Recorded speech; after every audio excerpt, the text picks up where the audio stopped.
It's not live.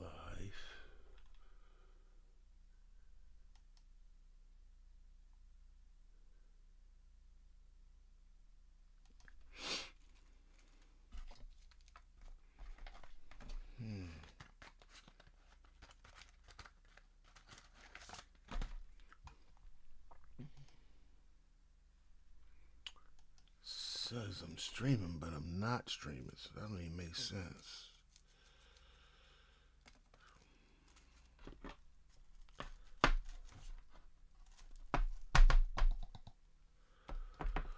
Ugh. Fuck.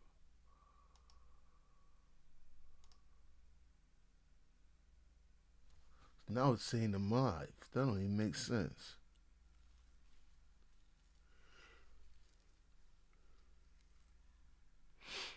Okay, there we go. There we go.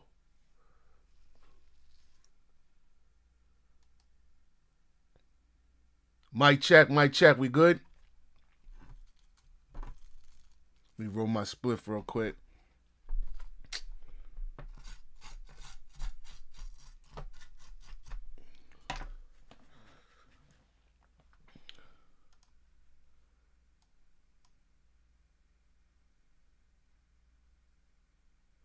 Mercury times 3. What's up? What's up? Who's that? Mercury times 3. I'm trying to get my shit together here. Just give me a moment.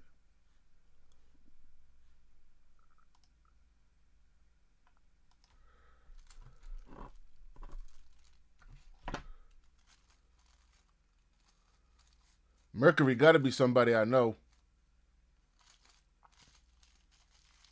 I'm guessing.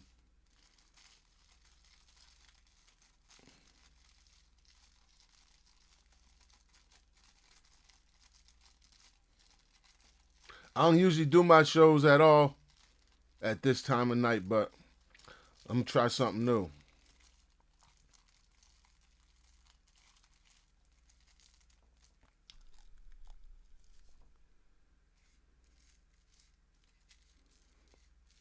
Need to get my energy up and wake up here.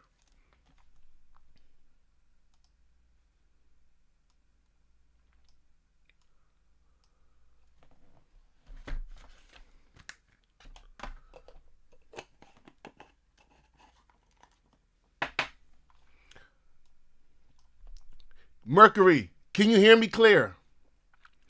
Can you hear me clear?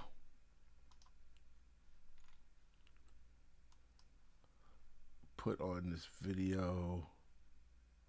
Window capture. Yo, where's the window capture? I'm so rusty using this damn thing.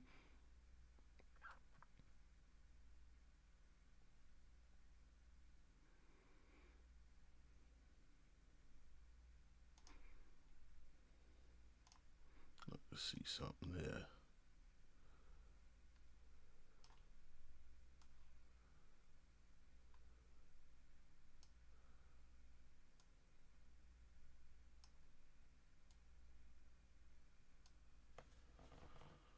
Boy, oh boy.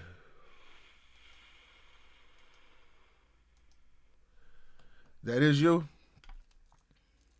So I'm clear? I'm good to go? What do you think about the have you heard about the P. Diddy situation? What's your thoughts on P. Diddy?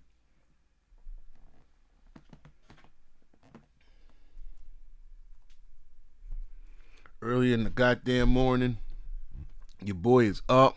I went to sleep a little bit earlier than usual. I'm trying to change my schedule. My schedule.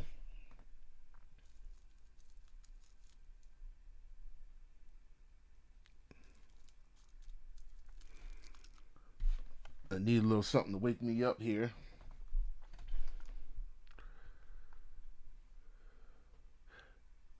You feel me? I'm gonna get started on this Diddy. Puffy P. Diddy. Oh my god, these memes. I don't know. I don't know. Can you see this? Let me see if y'all can see this. Can you see this meme? Someone just put this fucking meme up. Look at this shit. Him and Stevie J. Diddy and Stevie J. And y'all can see that meme. Y'all see that shit? There you go. Get ready for the meme run. You know the memes about to come out like crazy. But I got a whole lot to say, as we will talk about here. Then I'm going to have a lot to say as more information comes out.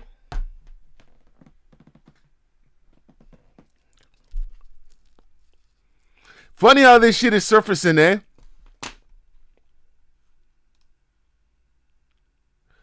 Lower my bit rate. We recommend that you use stream bit rate. I'll have to try that out. Stream bit rate.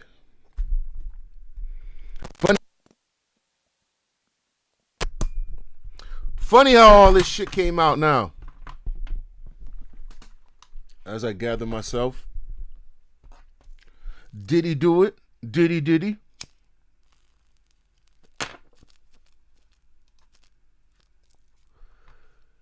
You said it seems kind of funny because it was more than him. Well, we all know that shit. All them sweaty niggas coming out of the hotel room, we all knew that shit, didn't we? All them sweaty niggas, hey, this just puts a lot of question marks around a lot of people. Should be a lesson. Should be a lesson to folks to stop playing favoritism, though, too. Celebrity worshiping, playing favoritism, all because you like some damn body. Meanwhile, you're not doing one thing. Paying attention.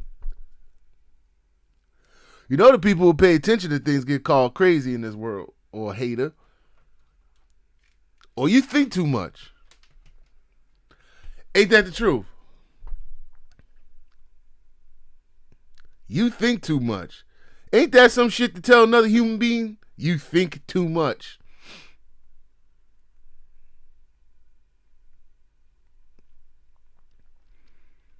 And you know what I find even more funny? How many other celebrity dudes be coming out and be like, yeah, I've been to P. Diddy parties, but I ain't seen nothing. Them niggas be all, I ain't seen nothing. I was there at the party, but we didn't see it, they saying. None of these niggas were participants. It was just Diddy. We go talk about it. I'm gonna go back all the way back until Bad Boy started with Biggie. All the signs were the signs were all there the whole time. It's just you say anything about Biggie, the New York niggas come out like it's World War II. Oh, you can't talk about Biggie. Biggie, Jesus. Same thing. I always look at things as situational. I don't idolize a motherfucker. I don't give a fuck how good he can rap. I always look at situational shit, like realistic. Yeah, you can rap, and that might even be like your fucking song, but if something comes up realistic and situational, nigga, I'm putting you in it. You ain't special just because you a fucking rapper. You ain't special just because a bunch of niggas like your shit and they put you in the spotlight that in reality in which you're not. Your ass is still a rapper.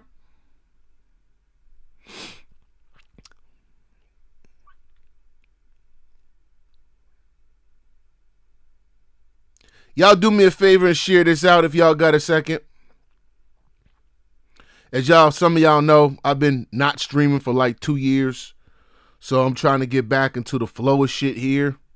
Obviously, it's going to take me a bit to shake off the rust just a bit. But we're going to try to swing back into the flow of things here on this channel. So when you see me go live, make sure your ass is in the motherfucking chat room. Hit that thumbs up button. Hit that share. All that good shit. As I said last show, nobody owes me shit. I gotta earn my stripes. So I'm back to earn my motherfucking stripes. And we gonna be here talking about this Diddy shit. We still going to do what I planned on doing last week. I just had I had to go do an inventory run, so that messed up my whole weekend period. My inventory run and then doing inventory. To be straight up, I got my inventory Friday. It took me till the night to finish it. That's how much inventory I got. So it took me a bit to. I got to take care of business. But we're back here. We're still going to do the Drake versus Kendrick Lamar battle shit on sometime during this week. It could even probably be tomorrow night. We'll probably do the Drake and Kendrick situation. I can't even think right now. I'm so not used to doing live shows and then live shows this late. Just this late, it's easier for my schedule. So I figured, as I told you, I was trying to figure out a way how to fit streaming into doing scheduling. I mean, into my schedule. What up, Floater Boy? That's fucking what's the name, ain't it? I remember your goddamn avatar. I just can't remember your name, but I do remember the avatar. If that's who I think it is. So yeah, what I'm gonna try to do is probably try to do like late night streams for a bit until I gotta figure out Fred. That's what up, Fred. That's exactly who I thought it was. I'm gonna probably be doing these late night streams in the middle of the night until I figure out a better schedule. It's just between my fucking business and my goddamn my physical workouts and all that things like that. Streaming, it just takes up so much goddamn time. So I'm starting to realize maybe it fits better that I do it late night. I don't know yet. This isn't a for sure thing. I'm talking about the schedule. Me being back is a for sure thing. We gonna fit this into the schedule. Because one thing I do, I miss fucking streaming and chit-chatting with the folks and having a laugh and just being silly. And meanwhile, giving y'all food for thought.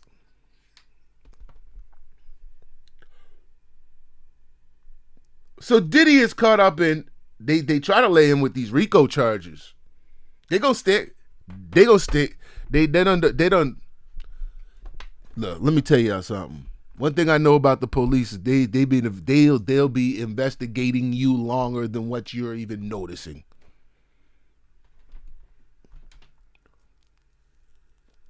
They'll let you help them build up a case.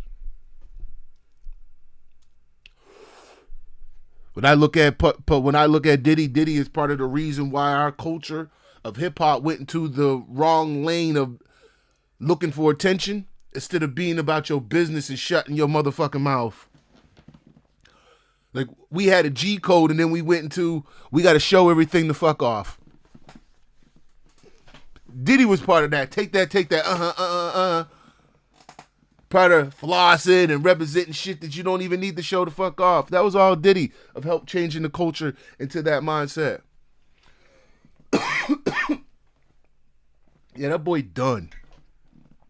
And they said that even the things that he gave the other people that I guess they could take back, it just goes to show you that you don't own shit. You mean to tell me I gave somebody something that you could take that too? We live in the elite world, bro. Ladies and gentlemen, we really do. The fact that we got people who sit around in denial that we don't live amongst elitists. You'll never own. What's that old saying? You won't own anything and you'll like it.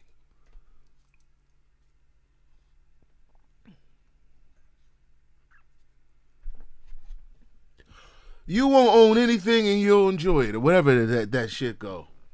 And they got him for human trafficking.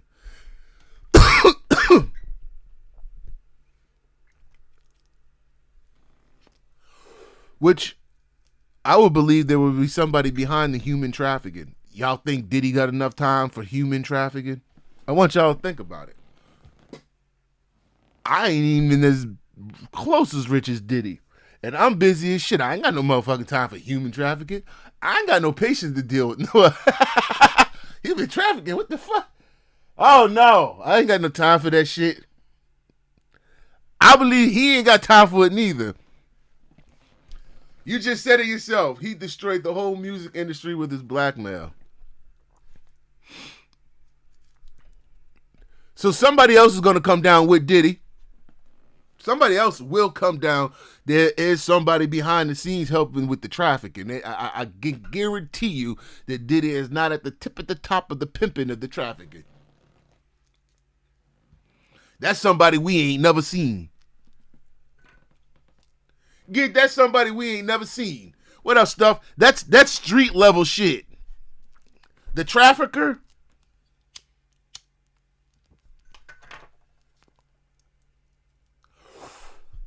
These are all your girls that are hopping in planes, private jets.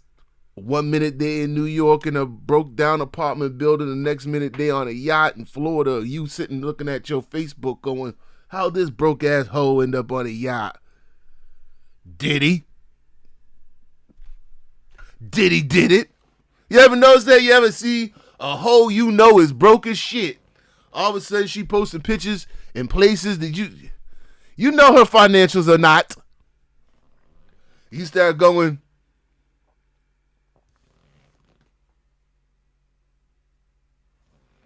oh yeah, ho, you hoeing.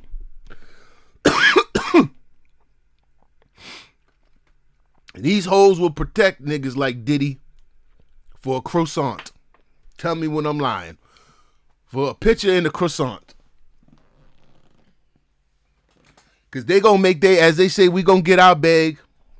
Now that you see me in Diddy land. Diddy said they flagging. You stupid cuss. You need to leave that joke like 6 years ago though. Come up with some better material. What up, 420? Let me ask y'all a question, chat room. Goddamn, I'm stuttering. Where do y'all think Biggie ties into this shit? I know we don't like, well, y'all don't like speaking on the dead. That's just like a public thing. But we're speaking in facts here in what had happened. Where do y'all think Biggie comes into play with any of this shit?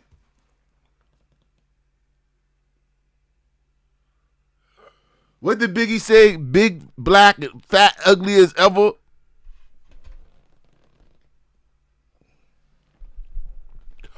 Y'all think that Biggie was the start of this shit?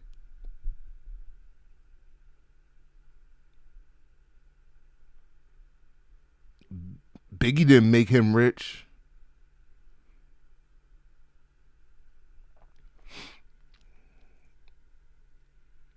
Biggie didn't make him rich.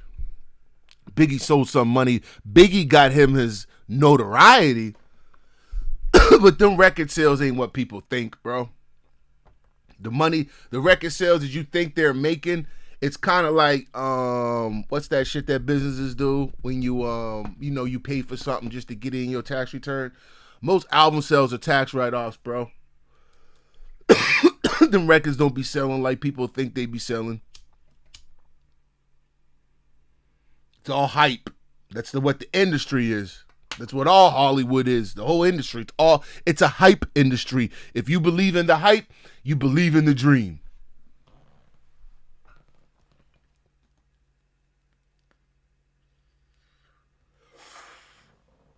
I wouldn't be surprised if he made more money since Biggie died off of Biggie than he did when Biggie was alive.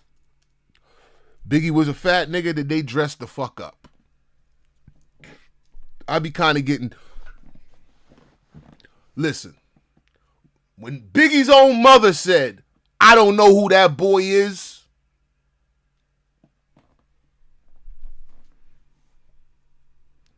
she said, I know Christopher Wallace, this notorious big character. She said it. Character. I don't know who that is.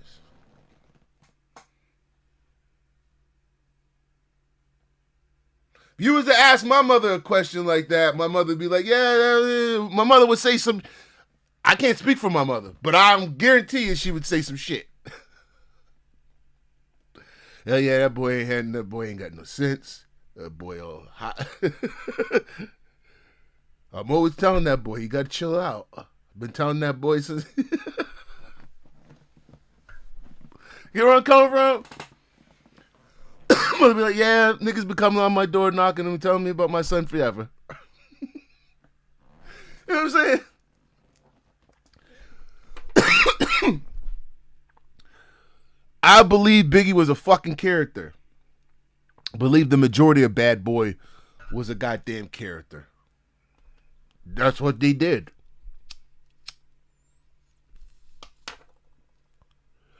See, the hip-hop industry started looking for stars in the 90s. The music industry in general. Once they realized the impact that it was starting to take upon the culture, they started making stars. Meaning they would pluck somebody from out of any fucking weirs and dress them the fuck up. Make you believe they were something that they were not. Hence why you always had the battle in our culture between real and fake. And most times it was a bunch of fake niggas dressing up to pretend they were fucking real. You just had more motherfuckers pretending. So you had to keep pretending to be more realer than the last motherfucker pretending.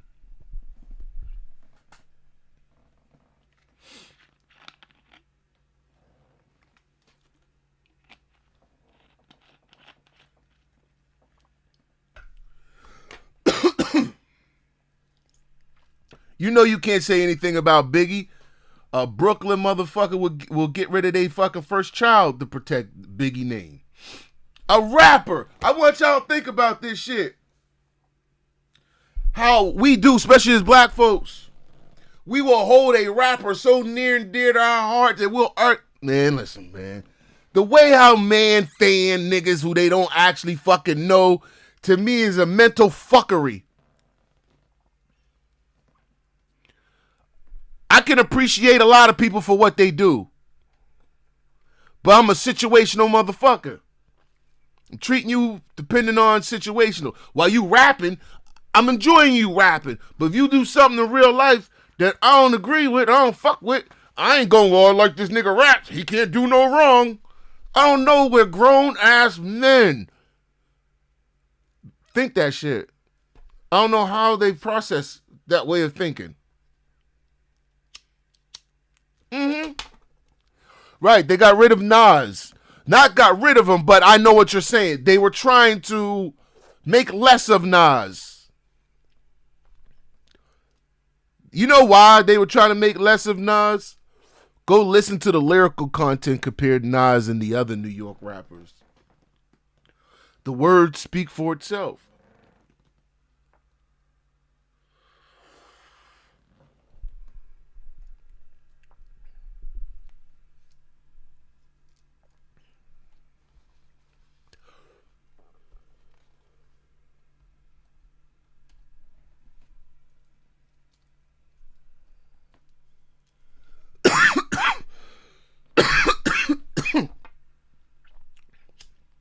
But even Nas had to get in line, didn't he? Now, I don't know how much of it as if is in get in line or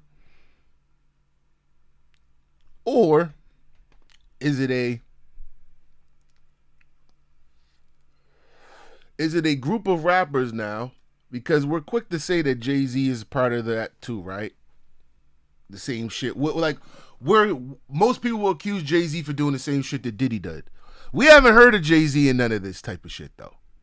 Ever, if you think about it. And what makes me think I'm just trying to be not dumb and be stuck in one thought place. What I'm seeing shape up with guys like Jay-Z, Nas, and them type of guys coming together is, do them guys know how corrupt the game is, so they formed like their own little clique boule thing? And we just don't understand it because we're not in those circles. So we're thinking they are part of, as they say, the Illuminati with the other folks. But they might not be. They could be just a group of motherfuckers who know they exist. So they're trying to form their own little bit of power. Just food for thought.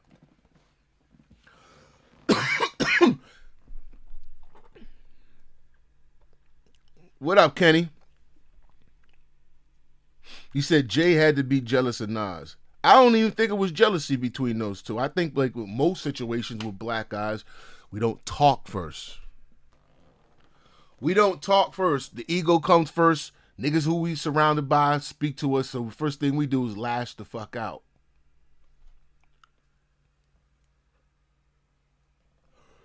And Jay-Z and Nas lashed the fuck out on each other. When those two finally became more settled, shit cooled off, they realized that they're bigger together than separated because they have those demons that are trying to keep them separated. That's where I'm trying to come from, where I'm saying these niggas grouping up, because you have to understand, these demons are trying to keep them separated. So them coming together, isn't that a good thing?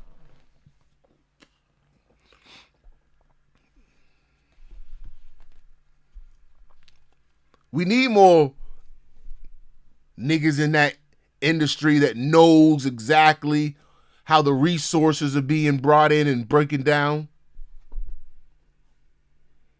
I mean, most of us do not understand the fine writing of those contracts. We need people in the industry to do that, don't we? Or else we gonna keep doing it too. We gonna keep being dummies, just happy to fucking sign a contract.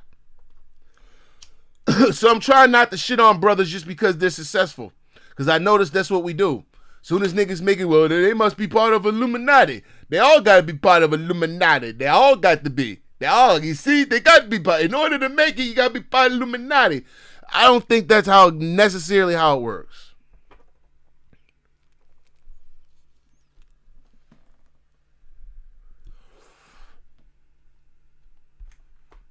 Just like in most things, in your government, goddamn in your goddamn police force, you have good officers, you have bad officers. So you gonna have some niggas that attempted to have 1,000 bottles of baby oil in their goddamn house. And you gonna have some niggas that think that they might have 1 bottle of baby oil in their house. I mean, 1,000 bottles of baby oil is insane. And then you walk through Diddy house, you take that, and they be squeezing baby oil at niggas and shit.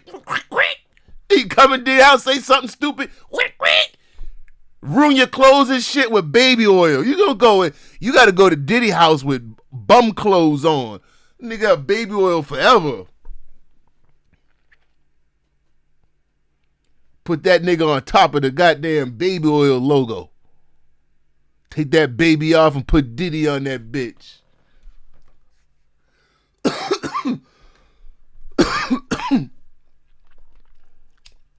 Now, as I said, I want to go back from the beginning for a minute. Because he said 1,000 bottles is a safety hazard. a safety hazard. Hey, I don't think we should let Biggie off the leash. I really don't.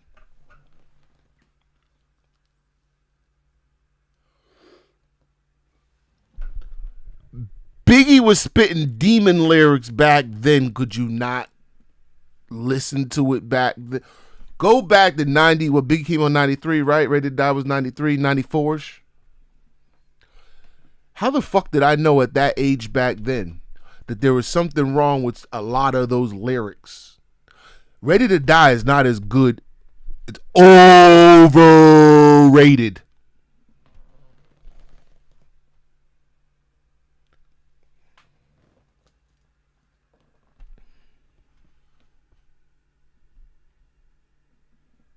'93. That OPP album was better than Biggie. Ready to Die. Ready for them, but they're not ready for me. Ready for them, but they're not ready for me. Bop, bop! But number one, but number two, but number three. Or was that 95 that one came out? I know OPP dropped. I think OPP was 92. I told y'all I'm a fucking hip-hop kid. Back in the 90s when motherfuckers weren't even allowed to listen to things. I remember all y'all kids that weren't even allowed to listen to hip-hop back then. Especially the white kids. Oh. You said Wendy been calling Diddy out since the 90s. Now look at her. Ain't it fun? And where do you think most of her stress came from? Everybody's not strong. Like, say when you know something and you've been calling shit out and people don't believe you, everybody isn't say me. Everybody isn't strong enough to be like, well, I ain't worried about what everybody got to say. I'm still do what the fuck I gotta do because y'all ain't about to stress me the fuck out. It ain't about to happen. I don't get paid for convincing people. I don't live my life trying to convince a motherfucking person. I don't give a fuck trying to convince anybody. I feel like it's time being wasted trying to convince people. I will not waste my fucking breath trying to convince you. If you want to believe what you want to believe it. Don't care. But everybody's not like that. Some people allow things like that to take a toll on them. I believe that's what happened to people. And but Wendy hasn't been perfect. She's done a lot of dirt herself.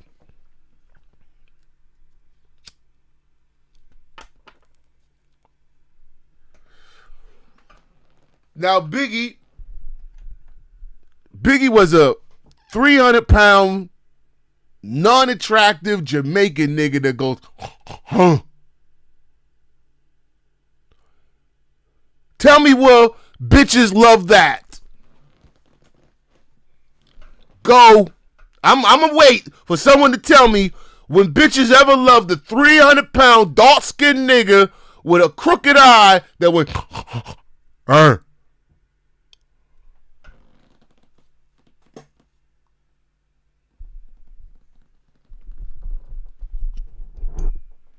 gonna wait.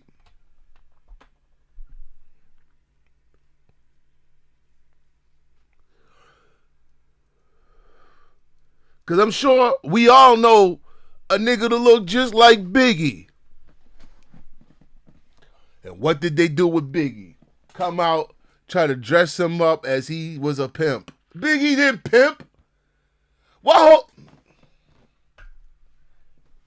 holes Biggie had when he was fighting and beating up Faith? Man, listen.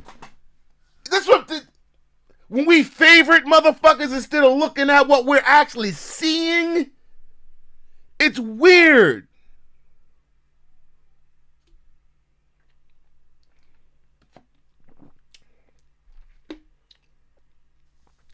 It's weird. Biggie didn't sell dope, so he wasn't a hustler. Biggie wasn't a pimp, so he wasn't a pimp. But nope, first thing niggas thought was that. And still to this day, they hold him high as if he was that. Who dressed, you know what the show should be titled? Who Dressed Biggie Up? Who dressed Biggie up? He said, look at Al B. Shore. Diddy took his son. Well, yeah, because he ended up getting with old girl who was with Al B. Shore first. And Biggie didn't sell no dope, bro.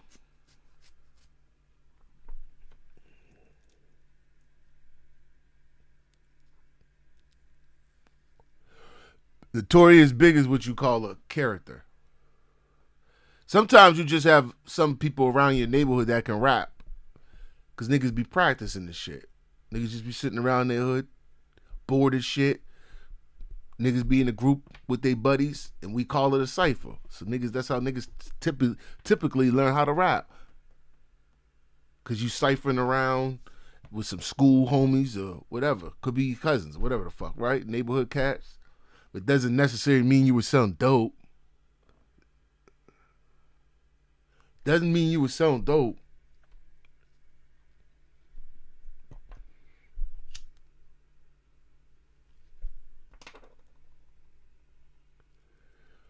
Biggie was dressed up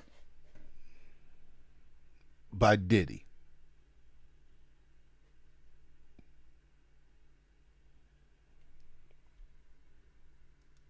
The whole persona. Why you think Pac called him out for the way he called him out? And I think the only reason why a lot of other niggas in New York didn't call him out is because Diddy threatening niggas in the background. You say this about Biggie, nigga, we coming for you. Like, Diddy was the gangster who propped up Biggie.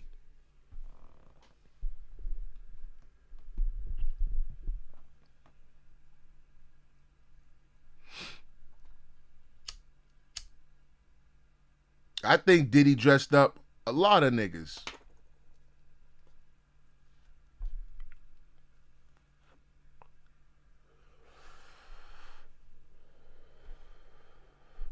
And I think Diddy had a relationship with a lot of these dudes, or wanted a relationship with a lot of these dudes. I know a lot of people are going to be questioning a lot of people now. The Meek Mills of the world, all those people that you've seen hanging out with towels on and sweaty bodies, running out of hotel rooms and shit.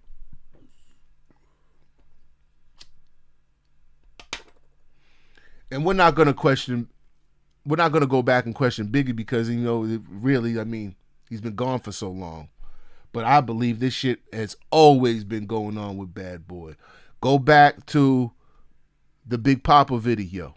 What's in that Big Papa video? What's in that Big Papa video?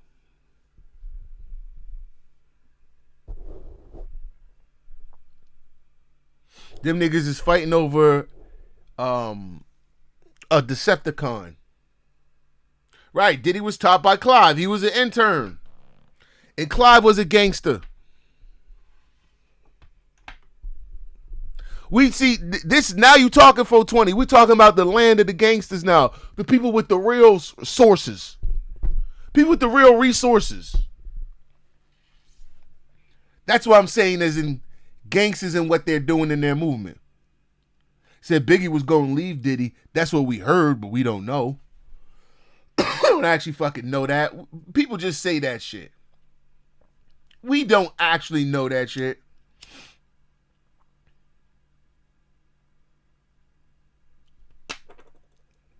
We really don't.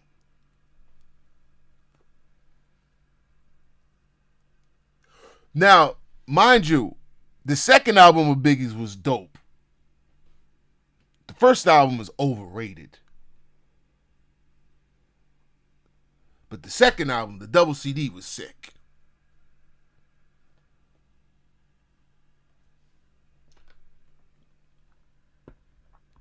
You said Diddy, oh shit.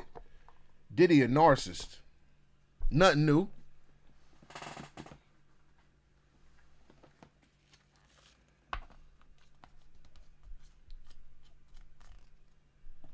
Diddy has had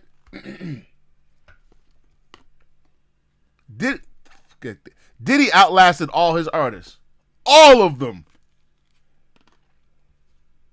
Where's Toto? Where the fuck is Toto? Remember all the bitches used to slick their hair and try to be Toto in them tracksuits? They all wanted to be Toto. Remember that shit? Keisha. I ain't heard a Toto song in totally 30 years. It's been a long time since I've heard Toto. What were them boys? That little band he had. Making the band, the singing group. Day something. Day 26 days. Day 26 something. Remember he did, it was Dylon and all of them, the rappers, but then he did the boy singers. What happened to them? And then he did the girl singers. What happened to them? Shit, what happened to all Dylon in them? Freddie P. Wasn't Freddie P warning niggas?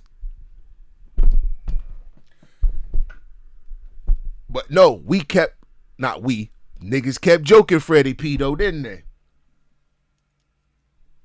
Danity Kane. That was their name. Danity Kane was the girls' group name. And Day 26 was the boys' group name. That's right.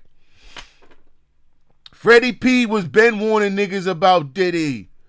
But how it shows you that the industry fake as fuck. See, it ain't about the truth. Cause the truth's been out. It's about who we like. See, but the media came out, the daddy came out to tell you how to behave and act, so we gonna acquiesce. When the streets has been telling niggas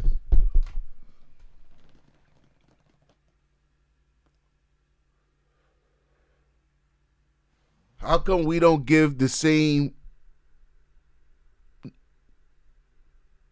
respect to the brothers and sisters that always speaking from broken hearts and hurt places that they've experienced because we're favoriting a celebrity?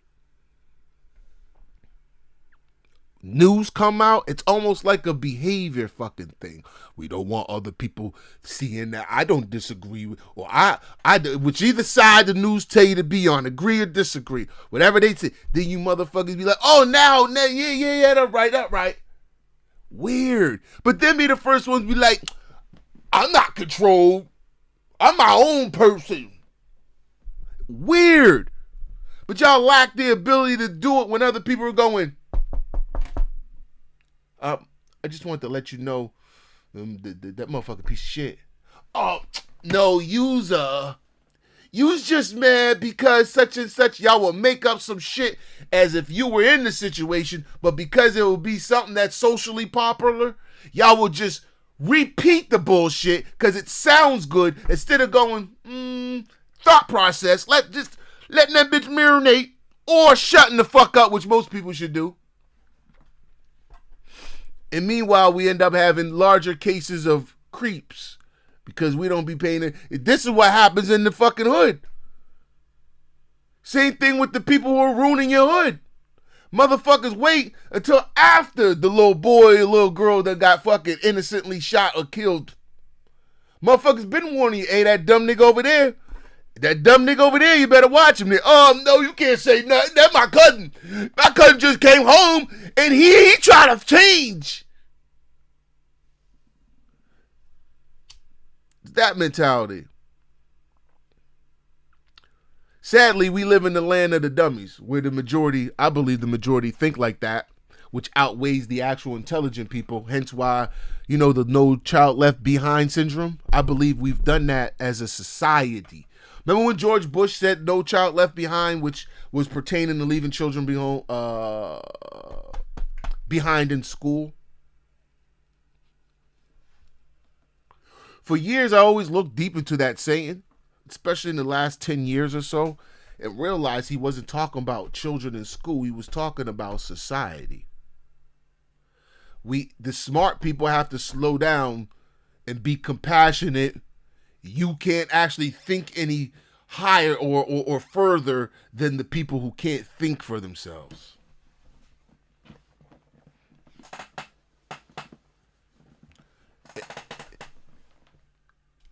And now we have a whole bunch of frustrated thinkers because we know we live amongst the fools. We know the fools run the goddamn asylum.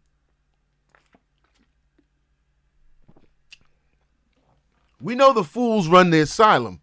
Remember social media before the fools started running the asylum? Remember YouTube before the fools started running the asylum? Remember school before the fools started ruining the asylum? Shit, remember NFL football before they started running the asylum?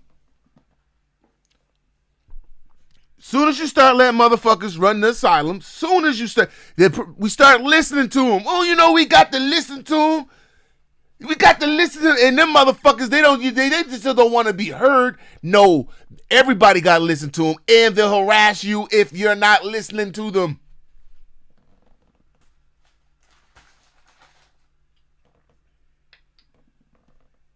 I heard a crazy bitch the other day. What fucking talk show was what was it? It was that thing with her daughter. It was that shit that happened. They were at court. There was something, I'm trying to remember. Anyway, it was a black woman that had her daughter there speaking. Her daughter was sitting there saying a bunch of fucking nonsense. Stupidness. Now they're in the place where ain't nobody got no time to listen to some stupid shit. She sits there and gets upset because y'all not listening to my daughter. So she turns to Keisha real quick. Now she's supposed to be a goddamn professional. But because people aren't listening to the retard in the fucking room, now we got to listen to the bigger retard in the fucking room. And of course what the motherfuckers do nowadays, especially most white folks do, they sit down, bite their tongue, and just take it all. We're not gonna say nothing we know because we don't want to be called things that we're not. But so we're just gonna grit our teeth and bear it. And you watch the maniacs run everything now, because number one, they removed anybody with a fucking tailbone, a backbone that speaks up and says anything. They've removed a lot of people out of place. They won't even allow you now. Things are so compartmentalized now that if you think you're going to get in certain places, as people tell you, you could do anything in life. Motherfucker, no, you can't. The way they compartmentalize everything now. They ain't even letting you through the door if they know your social media, if you speak your mind on social media. Motherfuckers trying to cancel you for that shit. Now back to motherfucking Biggie. Motherfucking Observer Stuff said jail will be hell for Biggie. Now why? One sec. I still got goddamn Kendrick Lamar shoes up as my thumbnail for this fucking thing. I gotta change the thumbnail for this. But Observant Stuff said that jail will be hell for Diddy. Jail will be more than, bruh. Jail ain't gonna be the jail for Diddy. Ain't gonna be the same jail for niggas. Jail for Diddy is just gonna be, them niggas is all placed in high end facilities, bro. They ain't gonna be with the common motherfucking criminal. So he ain't. He just not. Diddy ain't R. Kelly, bro. Diddy will be fine in jail.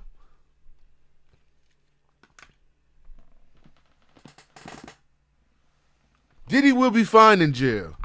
He's not going to pop. Now I wonder who's all going to come down with Diddy. I'm curious who all comes down with Diddy. How far back are they going to go back? It's crazy that they just went after Diddy. They're trying to claim that he was going to flee. Flee where, nigga? It's Diddy. Where Diddy fleeing? Bin Laden cave? Where the fuck he going? We scared he gonna flee. It's Diddy. Everybody know where Diddy at. Right, he go to Epstein Island to chill 420. He going to fucking the jails we know it as. He going to Chillville. He gonna be in, and he gonna be chilling. He just not gonna be having power. To me, this is what it's really all about. They're taking Diddy's power away from him. Nigga, this is how easily we can take your shit away from you. What up, Miss K? How's it going? Good to see you too. Welcome back. It's another result of, nigga, you only get so... Man, y'all crazy to think that they didn't know Diddy was doing this the whole time. This is the game.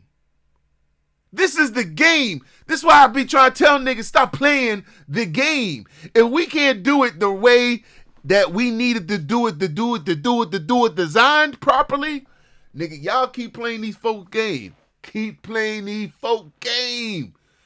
There's a reason why they don't, man. There's a reason why we gotta play the game in order to be successful. They don't want us to do it the fucking way we need to do it to create stability and longevity.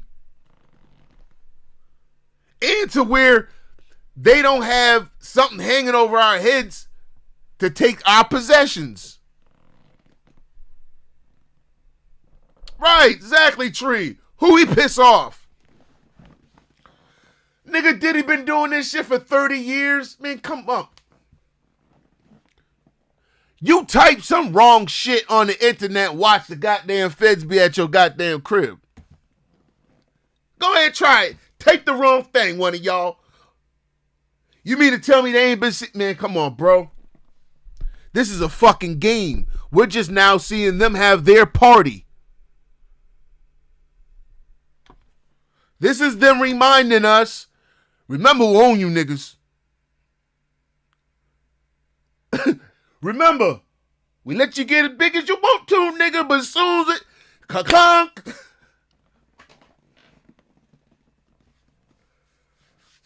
That's why I don't play the game. Exactly why I don't play the game. I tell my wife all the time, before the wife and I met, when I used to run around and be traveling and be doing things, I was in the room with Universal reps. Guess what? I don't like them motherfuckers.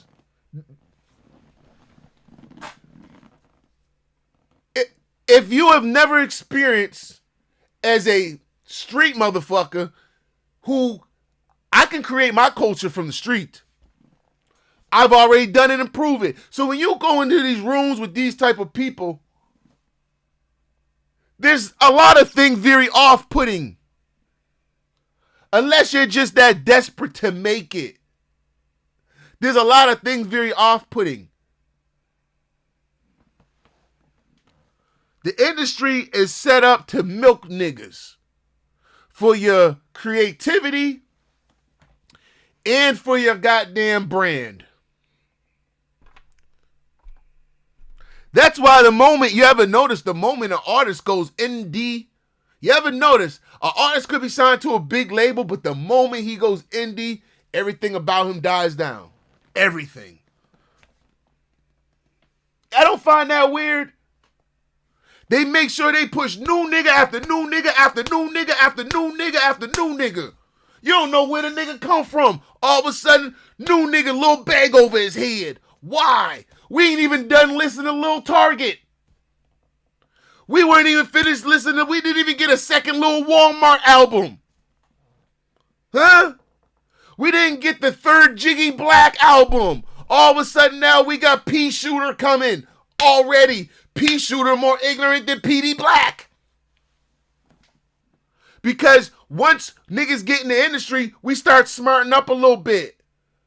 Right? After that first initial album. Because most of them niggas do it off of desperation and they love attention. Niggas love attention. Oh, we signed. But then you start going, hold up. Something ain't adding up here. And then the record labels realize that you're waking up. Huh? Oh, hold up. We got another little nigga in here. Lil Ventura. And Lil Ventura will sound like the last nigga who they just signed. Y'all not seeing the game? Huh? It's a formula these motherfuckers playing. They don't create the culture. They just multiply that shit and feed that shit when we keep fighting amongst each other for fucking attention. Meanwhile, they put a few niggas on top to make us think we gonna be the next Diddy. Take that, lots of money. We go, and we all fall for the fucking trick instead of owning our culture properly, right? Distributing our culture, because now we don't even need these motherfuckers to distribute our fucking culture at this point. And everybody putting in their work to earn their shit. You earn, you keep. But nope, there's always a cutthroat nigga. All it takes is for one of them niggas to show up at the house. Yo, backstab these niggas. We'll put you on BET. We'll make sure you at them award shows. We'll make sure this, that, and the third. And this is why you can't get the culture properly. Appreciate you, Anna. Thank you. It's the same thing in the hood. It's the same thing in the hood. You have 9 niggas all together with the same mindset. It'll be the 10th nigga that comes in and be like, I'm not doing that. To his own detriment. He don't realize it because niggas is too stupid.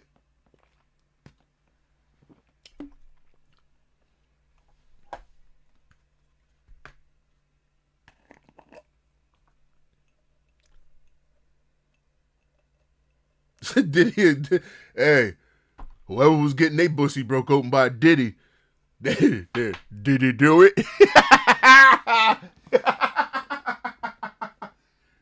You gotta ask a lot of niggas right now about their pussy. Did he do it?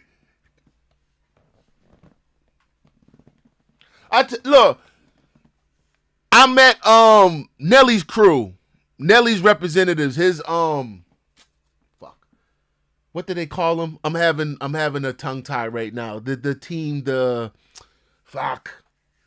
do they call them with record labels? Your team that runs around, your promotion team. I met Nelly's promotional team. Do you know what they were doing?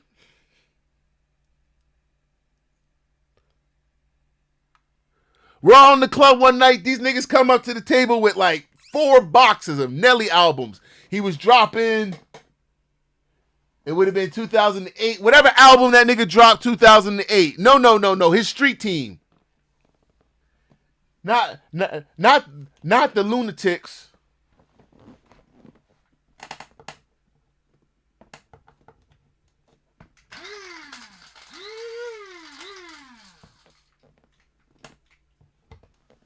They were giving out boxes of Nelly's albums so they can call it album sales.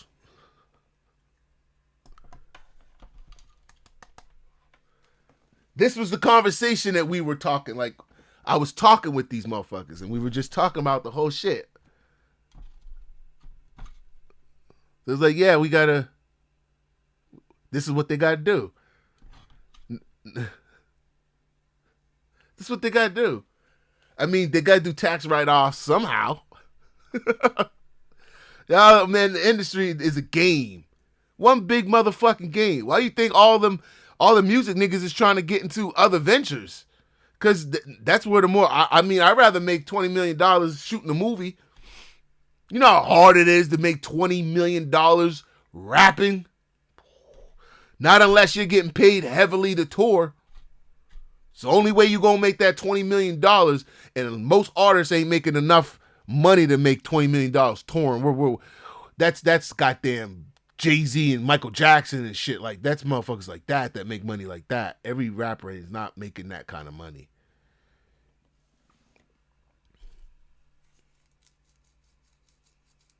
The music industry is set up to keep a lot of our young boys and girls distracted.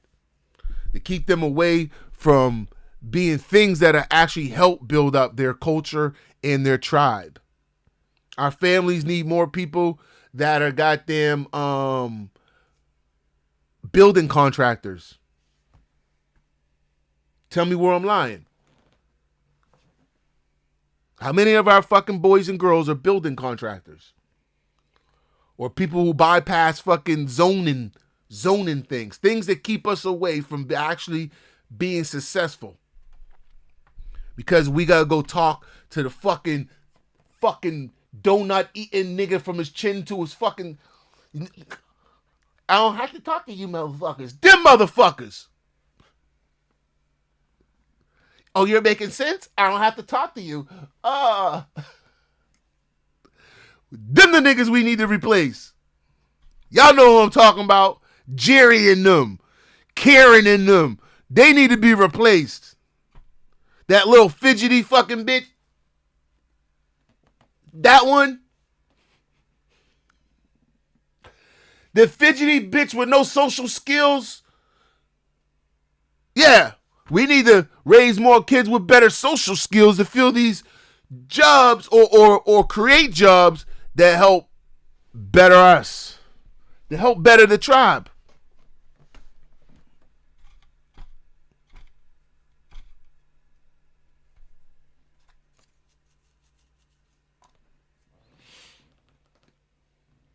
You said Nelly is originally from Texas.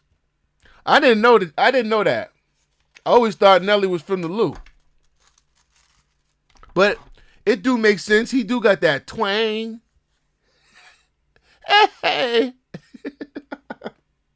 where you wanna be number one? Then it came out. When you want to be number one, number one. The nigga Nelly. Oh shit, nigga. Let me stay now. Stay now. Hey now. I was like, oh my god. Who the fuck is this shit? I remember we were in VA when motherfucking Nelly came out. And the down, I think it was the down baby shit came out first, wasn't it? We're like, what the fuck is this shit?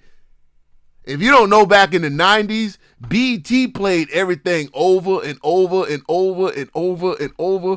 Nelly never used to slap. Nelly had always had one song on the album that niggas could actually maybe fuck with. I could never fuck with that Nelly shit. I just couldn't. Never. Couldn't fuck with that Nelly shit. Just wasn't my vibe, man.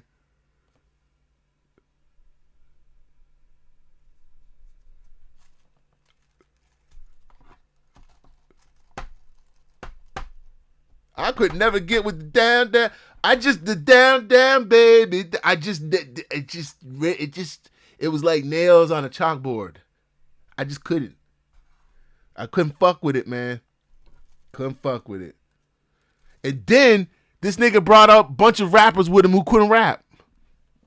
I think that's what made Nelly worse. Nelly brought up more rappers. He couldn't rap, and then the rappers he brought with him couldn't rap. That don't even make sense. How do you... They were like a sucky Wu-Tang. You can't have a bunch of niggas who can't rap. At least when Wu-Tang and them niggas be coming, they had niggas who could rap. St. Louis brought a bunch of niggas who couldn't rap. And we knew that wasn't the best that St. Louis fucking had. So, like, why was they... You know what I'm saying? He said Murphy Lee was hard back then. Man, no, he wasn't, man. I think Murphy Lee, as what people always do. When you look at groups, right? When you look at groups, music groups, what we always do, we always tend outside of the lead dude, we try to find the next dude. And Murphy Lee was the guy that we were trying to find the next dude of the Lunatics. Like, niggas eyeballed look and was like, yeah, that nigga might be. He got a little bit of sweat. But there was nothing there, bro. It wasn't. He didn't have nothing he didn't have nothing, man.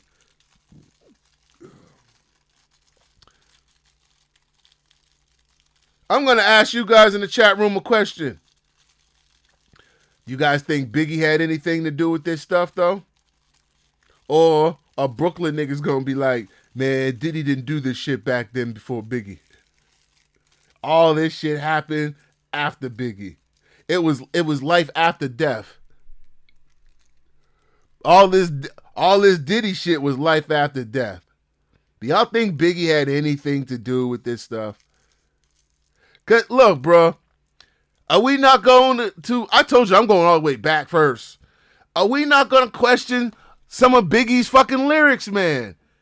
Name a Tupac lyric that sounded anything near some of those Biggie lyrics, man. I knew that back then. Tupac wasn't talking about niggas. Man, I don't even want to say that shit on here on YouTube. I gotta finish reading YouTube rules so I know what I can say and what I can't say.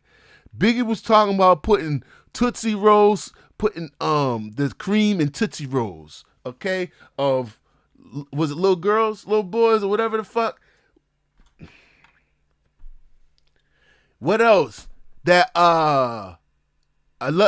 he said, you so fine, he would suck your daddy's sausage. I know a lot of fine ass women. Guys, think. We all know a bunch of fine ass women. Has the thought. Again, the thought. Well, it's a thought. Nigga, has the thought ever came across when you seen any fine ass woman? You was like, she's so fine you would suck her daddy's sausage. And niggas repeat this shit. Rapping the Biggie. Let me guess, y'all niggas stop and pause for a second when that bar come on. He said when they use I'm coming out. Yeah, right. And even when you listen to 427 Che, he said when they use I'm coming out as a sample of More Money, More Problem, it's kind of sus. Right. Them niggas seemed like they was coming out. I'm coming.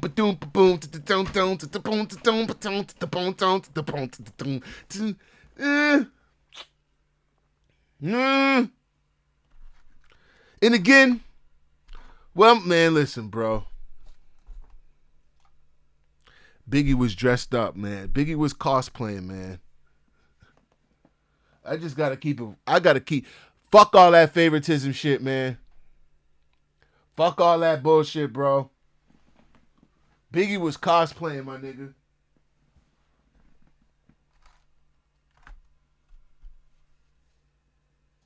Was he a good rapper? Yeah, good rapper. Lots of people are good rappers. I get the Richard Pryor reference. Still, well, yeah. You said Diddy didn't. Right. Who turned Diddy out? We already know about Clyde Davis. Who in the industry was in Diddy's mud? I want y'all, even before Biggie, because remember, Diddy was trying to get in the industry for years. He was a fucking what's his name? Andre Harrell, right? He was his assistant, wasn't he? Diddy was trying to do anything to get him some power in the industry.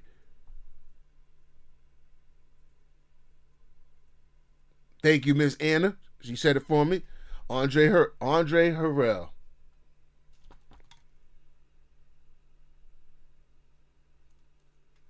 A lot of them boys are sweet. See what they're doing? A lot of those industry execs or industry guys under the execs, they sweet.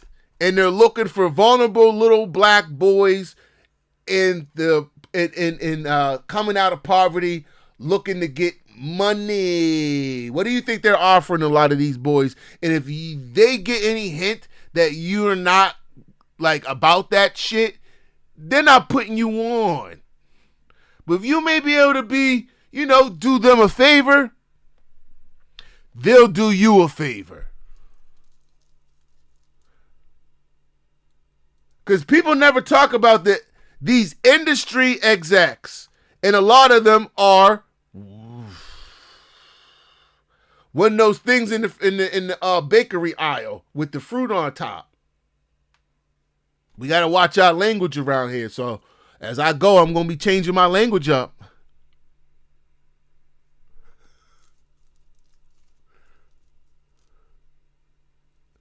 I've told you, I've met some motherfuckers that just made me go, no. No. If I'm not going to make it, then I guess I'm just not going to make it. These are the motherfuckers I got to even talk to. Nah, I'm okay. I'd rather be in a room conversating and taking advice from a Master P. Get what I'm saying? I'm not going to listen. I can't sit in a room with Clive Davis and let him be the leader of my culture. Tell me how and what he think I should do. Rapping? I'm in a room with Master P. Jay-Z, yeah, I might listen. Comes from the same root. But the industry is full of this. See, they know that most young black men don't have a Master P around them. Most black men don't have a Jay-Z around them. This is why I'm trying to not distance all successful black men like that, because y'all don't understand the shit that they have to go through to even keep their position. They're fighting the same devils that we are. We just don't believe it because we all wrap everybody up as they're all Illuminati. I don't believe they're all a part of the thing. No, I don't believe they all are. There's just a lot of them.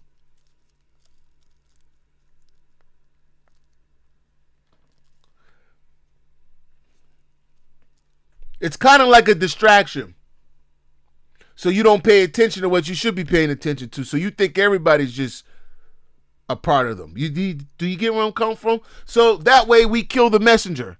If we think that all the successful black men in the industry are part of that elite, then we don't listen to none of them that aren't. That actually could be giving us some good shit. But because we'll go, oh, Illuminati, we don't eat the food. And then that way we miss the meal. Till it's too late, and then we go, oh shit, look at Diddy now. Because we were already warned about Diddy before. Tupac warned us about these niggas. Suge Knight warned us about these niggas.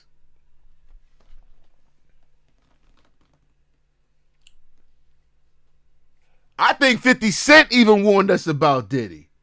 Well,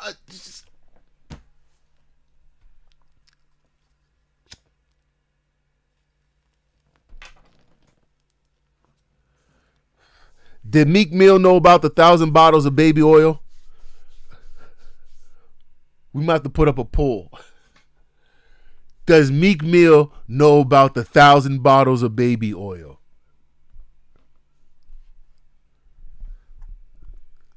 Did he do it? Listen to this for a quick second. He did not guilty to sex trafficking charges. Fox's Ashley Dvorkin with more.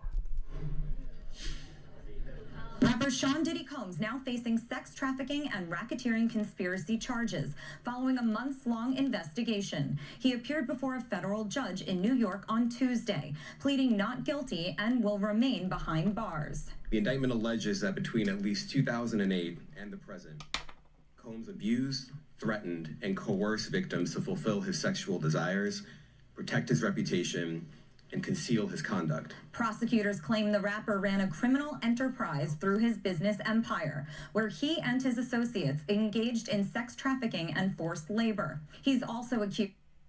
Oh, that's a feather in her hair. I was saying, what the fuck is that in her hair? It's a feather, okay. Of verbally and physically assaulting victims and using assistants and household staff to hide his crimes. As alleged, Combs used force, threats of force. Hey, the way they were showing Diddy's guns and shit, Diddy was pulling out on niggas with the strap. Hey, can y'all see Diddy pulling out the strap on niggas? Well, you niggas think you going to my house? Huh? Where you niggas think y'all going? Y'all better go get that baby oil. I just couldn't picture this shit. Diddy pulled out the strap on niggas. Y'all better go get that baby oil. And coercion to cause victims to engage in extended sexual performances with male commercial sex workers, some of whom he transported or caused to be transported over state lines. Combs was arrested on Monday, months after federal agents raided his homes. He also faces several civil lawsuits accusing him of sexual assault over the past few decades. Had they not been filed, there wouldn't have been the media attention, and there wouldn't have been the substance for the feds to take a look under the hood and say, gee, there's something seriously wrong with this guy. The rapper's attorney says his client is not perfect, but he's not a criminal. His spirits are good. He's confident. He is dealing with this head on, the way he's dealt with every challenge in his life. Prosecutors are not ruling out more charges and say the investigation is not done. Ashley Dvorkin, Fox News. Ashley, thanks so much. Ashley, thanks so much. You know that man ain't seen a wet goddamn but JJ in a minute. That man, he lying. Yeah. Hey, that man. Well, we did hear a little Thank bit you, more. Ashley. Well, we did have a little bit more. Did he do it? Did he do it? I want to hear that man talk. I don't. Innocent. He came to New York to establish his innocence. He's not a. Well, how come all the people with authority look like they don't like? All these men with authority look like they don't get pussy, and all the women with authority look like they don't get no.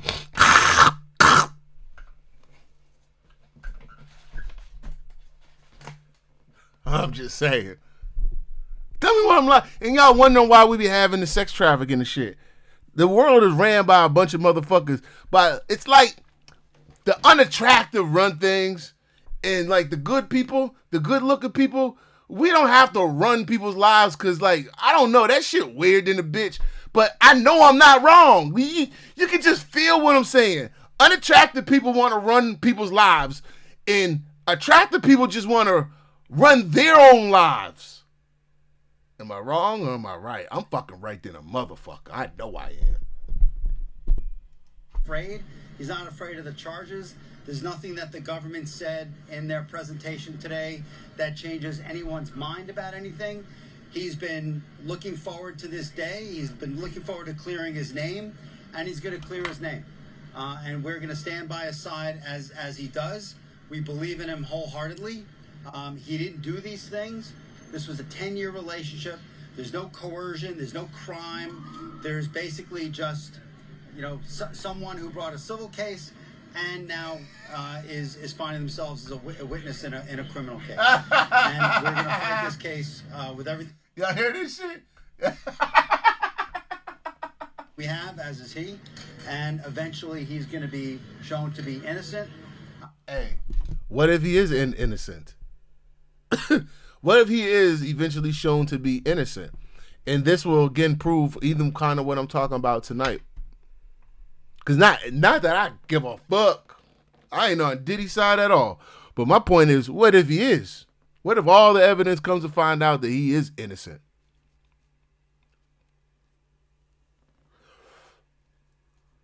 Either way, they'll figure something out to keep him in jail. Because at this point now, they're not going to want to fucking look bad.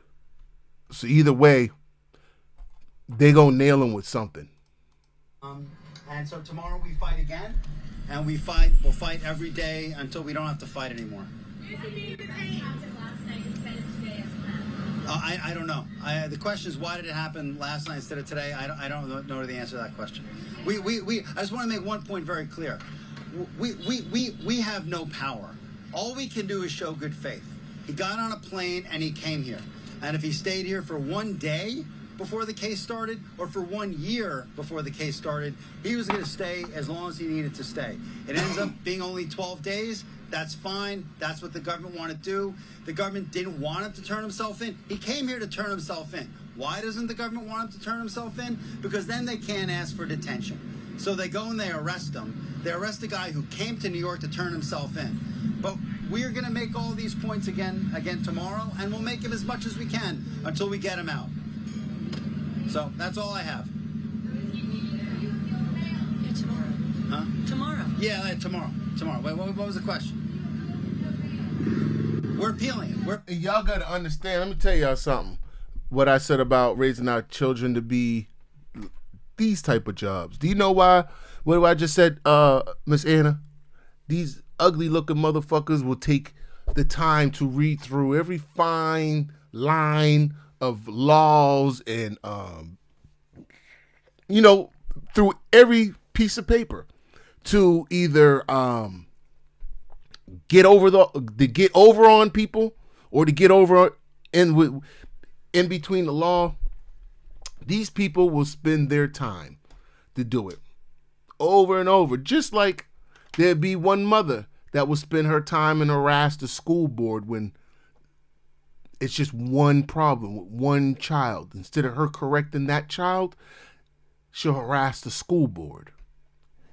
It's these type of people like this who are our children, who have to grow up when they get older because we're raising them to be, the basketball player or the rapper. These are the people who our children actually have to face later on in life, eh? More than anybody else, it's these type of people. They are actually more prepared. More prepared in the way the world is ran. It favors them. It doesn't favor our children.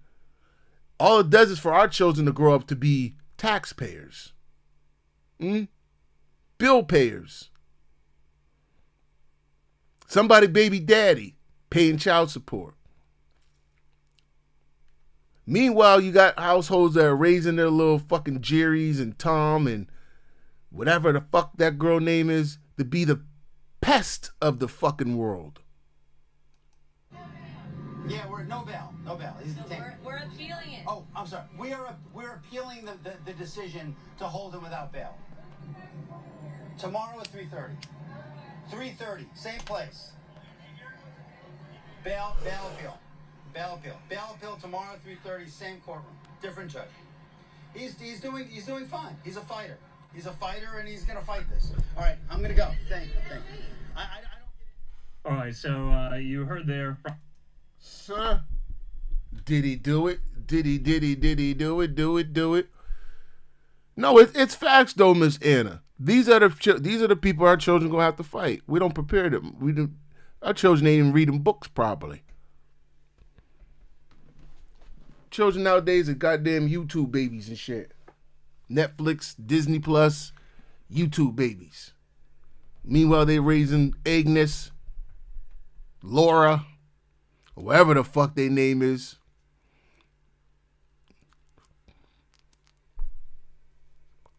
To help the right new zoning laws that help their friends create buildings. Imagine.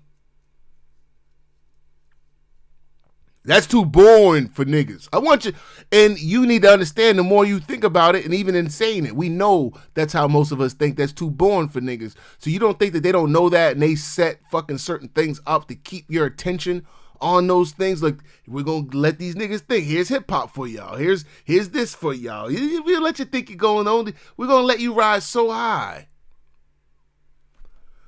Some niggas will get higher than others. Some niggas will fall off. Some niggas will be drug addicts. They give us bars.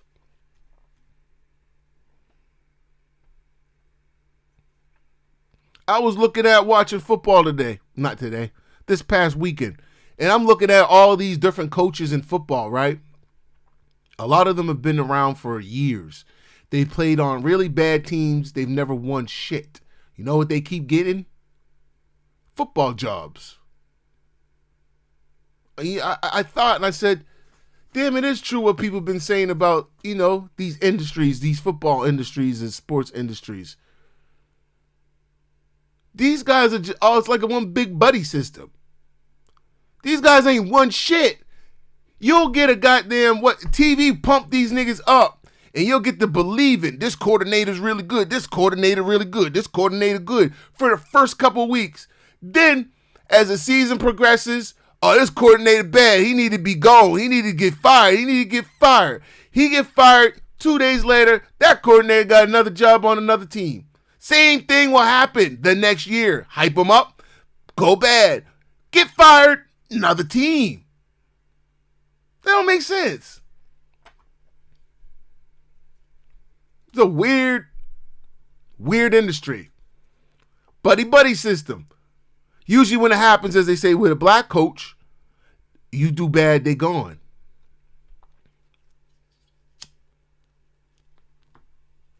Because we don't have enough black owners in the NFL to keep that system, the buddy system going that benefits the black coaches.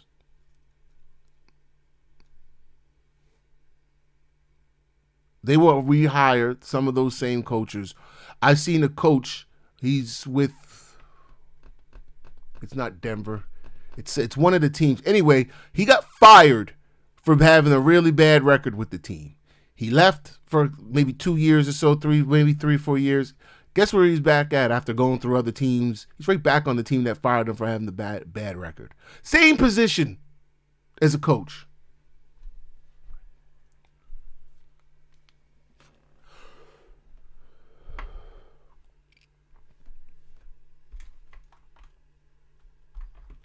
Now, what you're going to watch now over the next couple of weeks while this is popular is everybody's going to come out as you're seeing to speak out against Diddy because it's going to be a popularity grab. So you're going to see people that are going to throw Diddy under the bus so they can get some views, so they can get some interviews. They maybe pop on some of these bigger podcasts and get paid for being able to spill some of the Diddy beans. And then you got to question these niggas of why they didn't do it before. I just stuttered because someone in the chat room just said something that we all know. Hold up, bro. I'm putting that. Give me 1 second. Give me 1 second. Give me one moment because you were absolutely right. Just give me 1 second. Somebody said that somebody just said that Jaguar White been exposing him. Yeah. So guess what we're going to do real quick? Let's go to Jag for a quick sec. Because not only she's been exposing him for years, but people kept calling her bitter, crazy, didn't they? Because of a certain way how she looks, certain way how she talks, didn't they? What? I see if I can find something here older. There's something from 5 months here that caught my attention, but I want something that's older. Let me play this for a second. I'm just because a lot of these videos are owned by bigger YouTubers, so I'm going to play the audio instead. He said, the objective of Bad Boy is to kill talent. We don't want talented motherfuckers at Bad Boy. Talented motherfuckers think they gotta say. Oh, a talented motherfucker will tell you, I'm gonna turn in my album when I feel like it. He said, but see, if we get people with no talent, and then we make them look like stars, see, we have total control. Because didn't I just say that to y'all? I told y'all about this industry. Without us, they can't be the shit. He said, that's how we're going to run this label. And we're going to run these motherfuckers into the ground. And I'm going to make all of you rich. And that was his fucking pep talk at the Kit Kat Club in 1996 to his interns, who are now mostly executives at Bad Boy.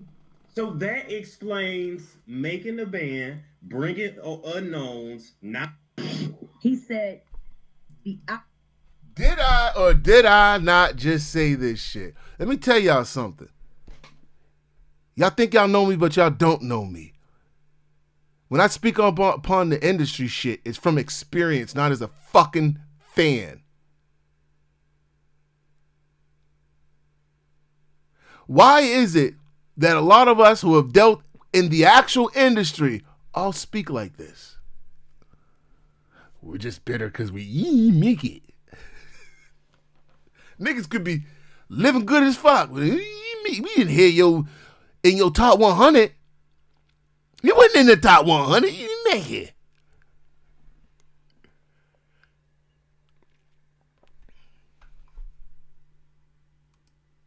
Niggas love the industry. Yeah.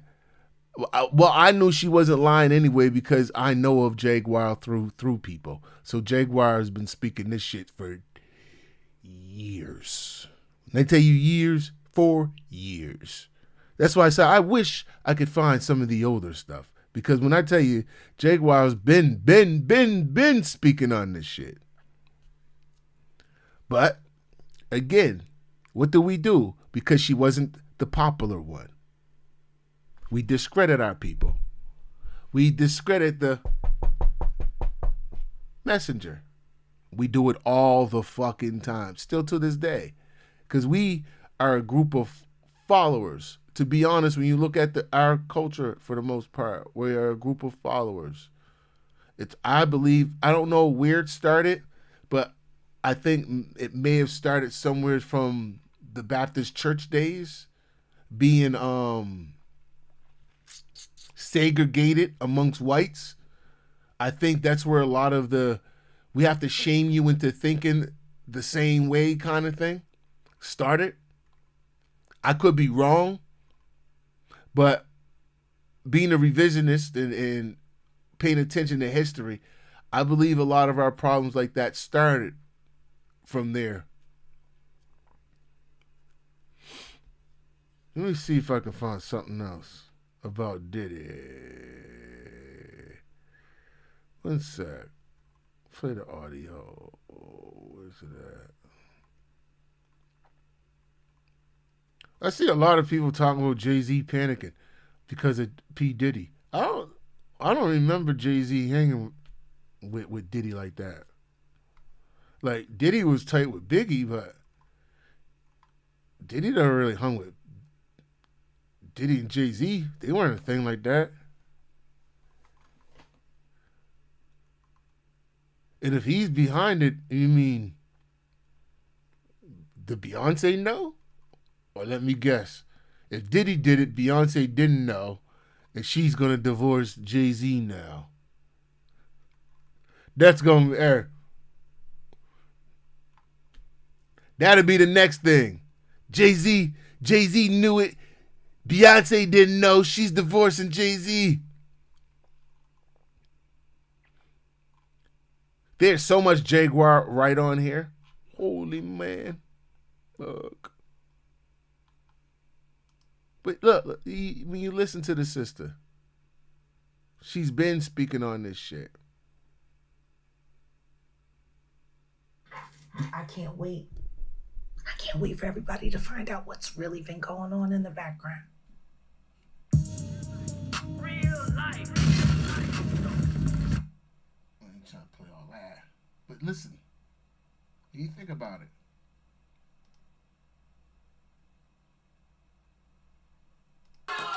Real life street star. Come on, get to the and we're gonna talk about some new for not only the first time you came, but the second time. Thank you. Let's just start with that. 2023 was a lot. Get to the Diddy stuff. That's amazing. They said I was crazy. Oh man. All right, so let's do it like this. We're gonna loop back to that because that's a whole saga in itself, and it's been a crazy year. But the reason why even right now your old interview that you did last year is trending even crazier because you're almost like not Nostradamus, but Nostradamus. What you have said, and that's another thing we do. It's sickening, man. After the fact. Why do we always do it after the fact? You're Nostradamus. You did that.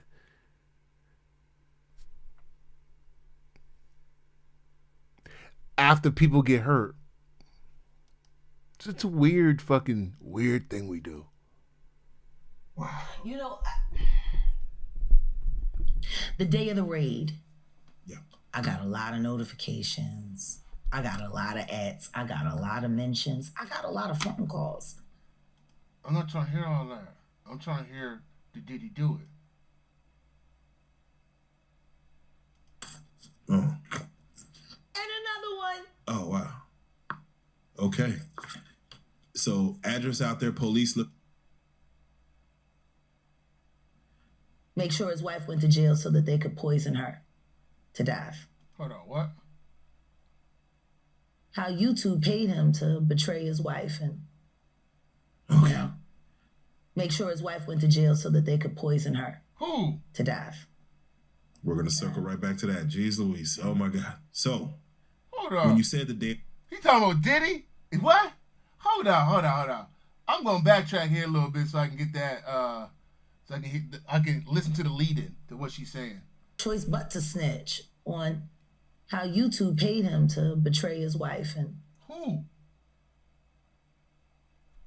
And a stupid mother do a smart job. That's real.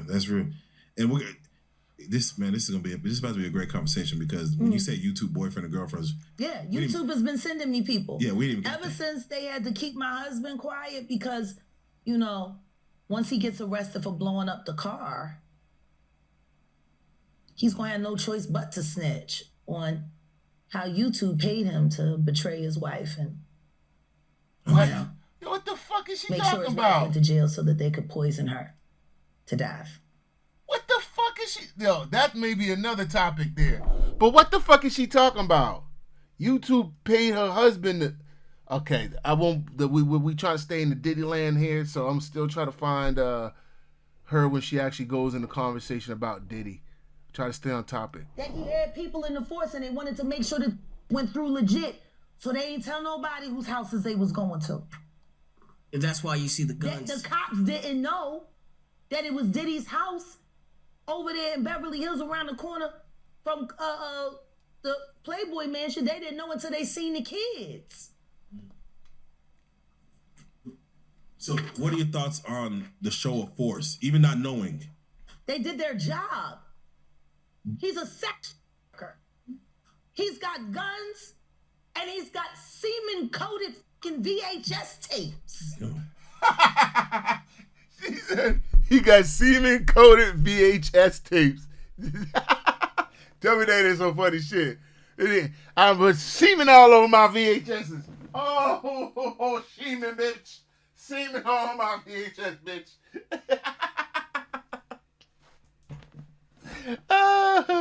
Yo, that's some funny shit. This nigga has semen all over his VHSs. I wonder what the titles of those goddamn VHS are. God damn. Hey, the title is "Are You Coming to See Me?" Would have went in a hazmat suit.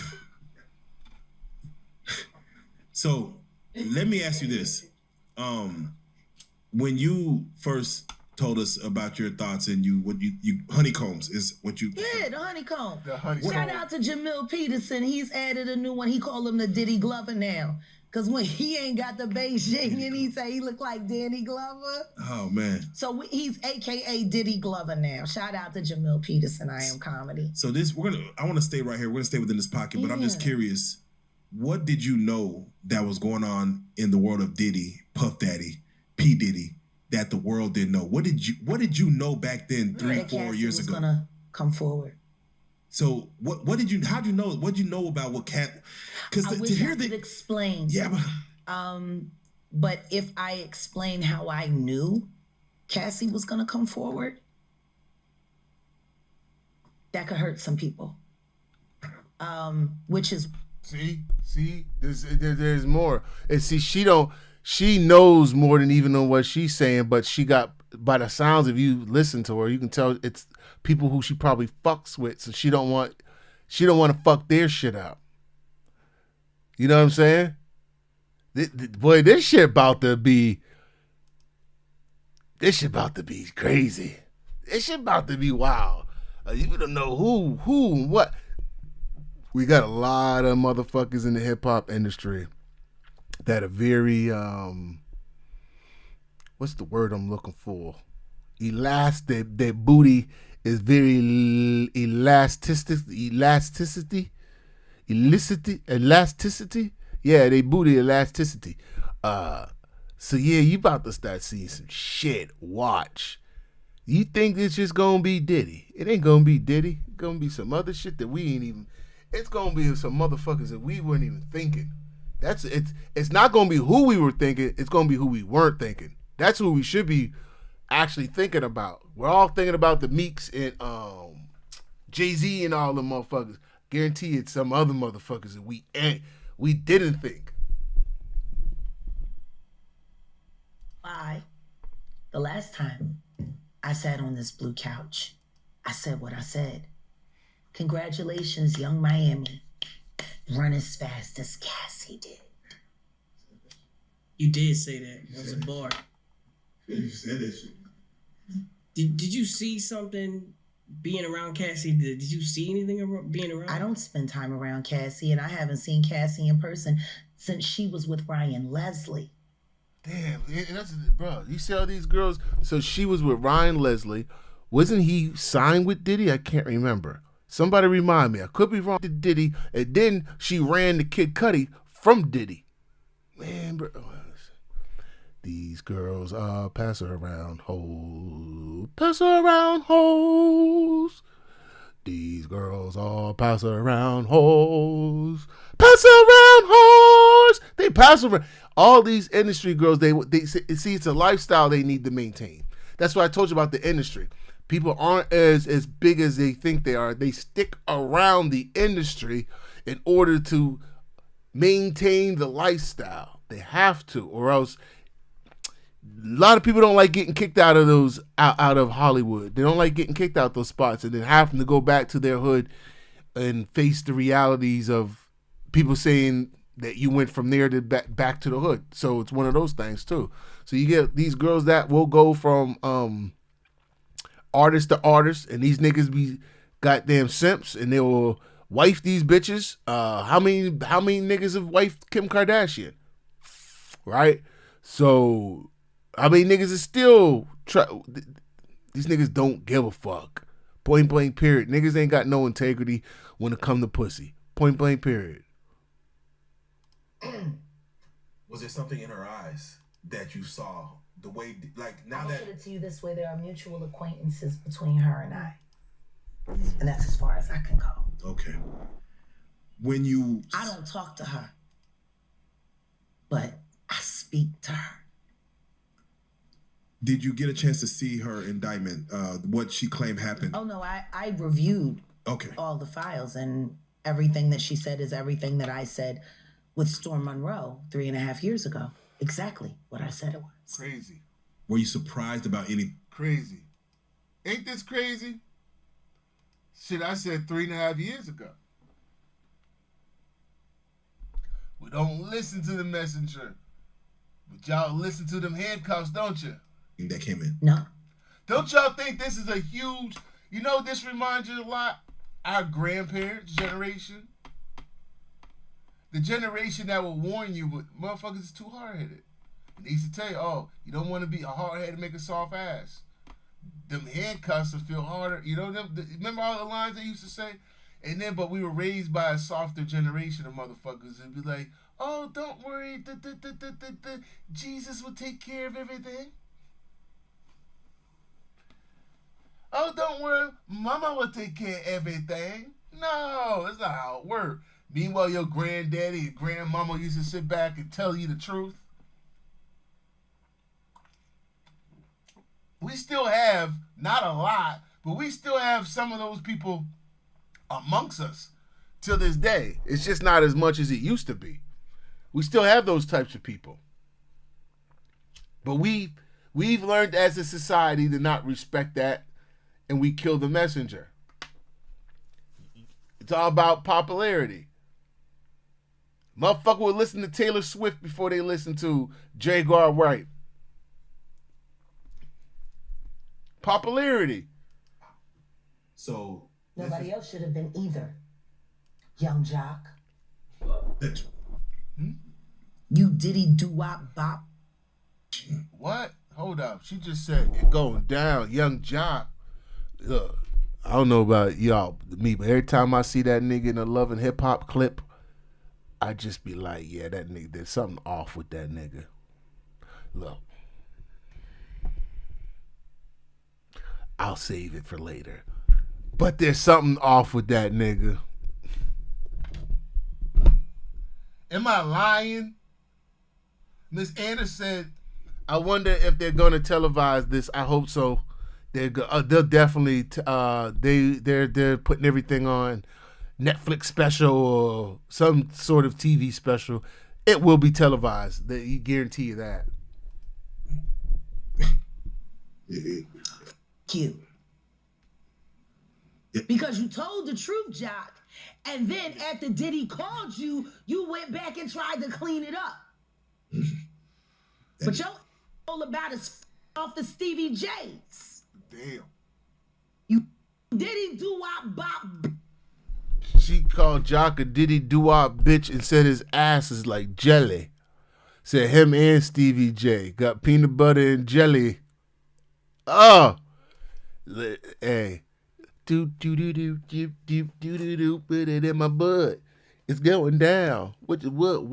It's going down. give me cucumber sucks. It's going down. What the fuck? Said they got soft bud. Hey.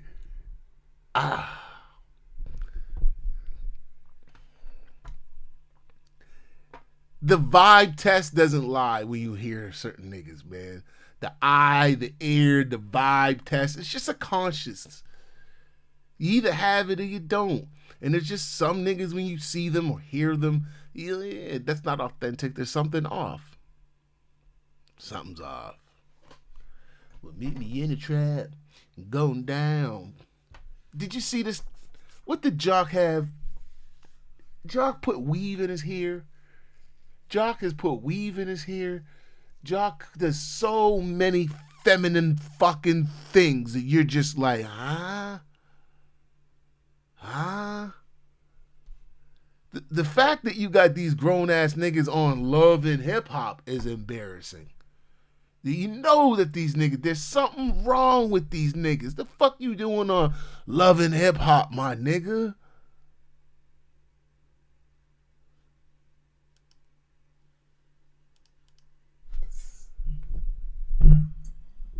Do you feel like that's the reason why this beef, but that Stevie J stands where he stands between the beef with 50 Cent and Diddy? I don't know where Stevie J stands. I only know Stevie J sitting on a drum set or fuck. I don't know where he stand. Man. I know what he stand up in. And I know what done stood up in him. Take that. So when you heard, Bitch, I can't stand these. And again, when you look at even where you think Stevie J's success come from, he stayed close to Diddy. Stevie J, what has Stevie J done in recent years producing? See, we talking about what Stevie J helped produce in the 90s, but what has Stevie J produced in the last 10 years? What he's produced in the last 20 years? I don't know. Somebody tell me. And to my understanding, that he wasn't even the actual... If you guys don't know, in the music industry, a lot of people get confused. A lot of people be like, such and such is the greatest beat maker. In most production teams, the Dr. Dre is just the name. Do you get where I'm coming from? They'll have like, I'm not saying Dre can't make beats because Dre can, but what I'm saying is they'll have like a team of 10 motherfuckers, huh? And 9 times out of 10, the person, DJ Khaled is the perfect example. DJ Khaled ain't doing shit. He's just the brand. There's a bunch of other niggas who do the work. Get what I'm saying? But you're not knowing Mark, the engineer. You get what I'm saying? And that's what it's fucking makeup. I call it all the time. This whole industry is fucking makeup. They put makeup on things to make you believe something looks better than what it actually fucking looks.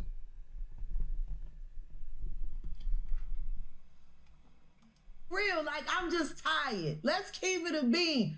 All these niggas.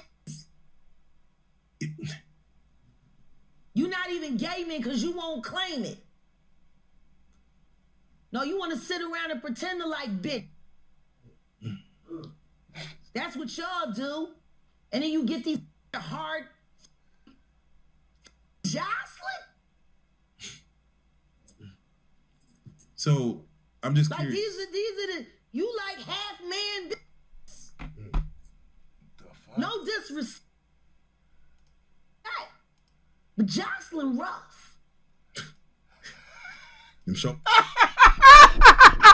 Yo, the way she said Jocelyn Ruff, that shit was funny. I gotta play that one more again. That shit was legit funny. Jocelyn Jocelyn Ruff. And she be sitting up there looking like she ready to pound on something. Tell me Jocelyn don't always have this look like she's ready to hop on something with her dick. Am I lying? Am I lying? She just looked like she's ready to hop on something and swing out the cock and hit you with that shit. She just got that look, man. I don't know. I may be tripping. I don't know. Maybe I smoke too much weed. But I'm with Jaguar right on this. That's what y'all do. And then you get these hard Jocelyn. So I'm just like curious. these are the you like half man. No disrespect. Jocelyn Ruff.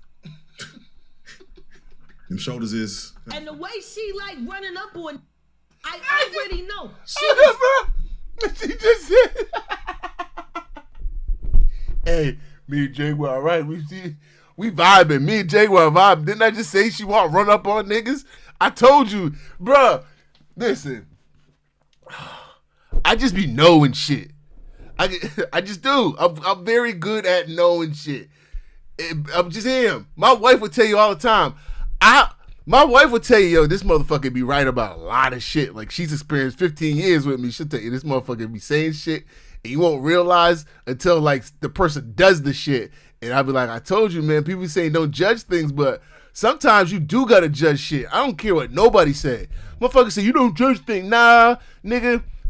If you go to do a business fucking deal, you gonna judge that business deal, ain't you? Right? You go to fucking, if you're gonna dive off of a 10-foot fucking diving board into a pool, you're judging, right?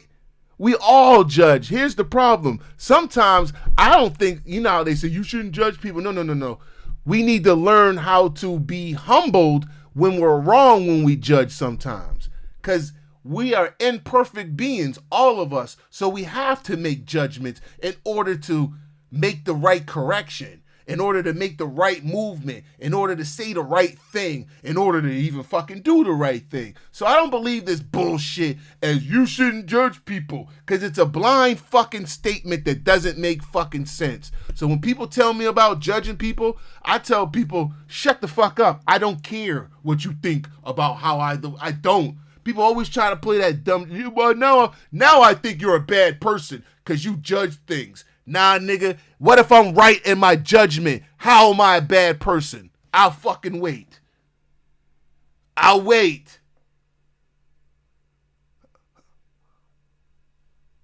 Can anybody beat me on that?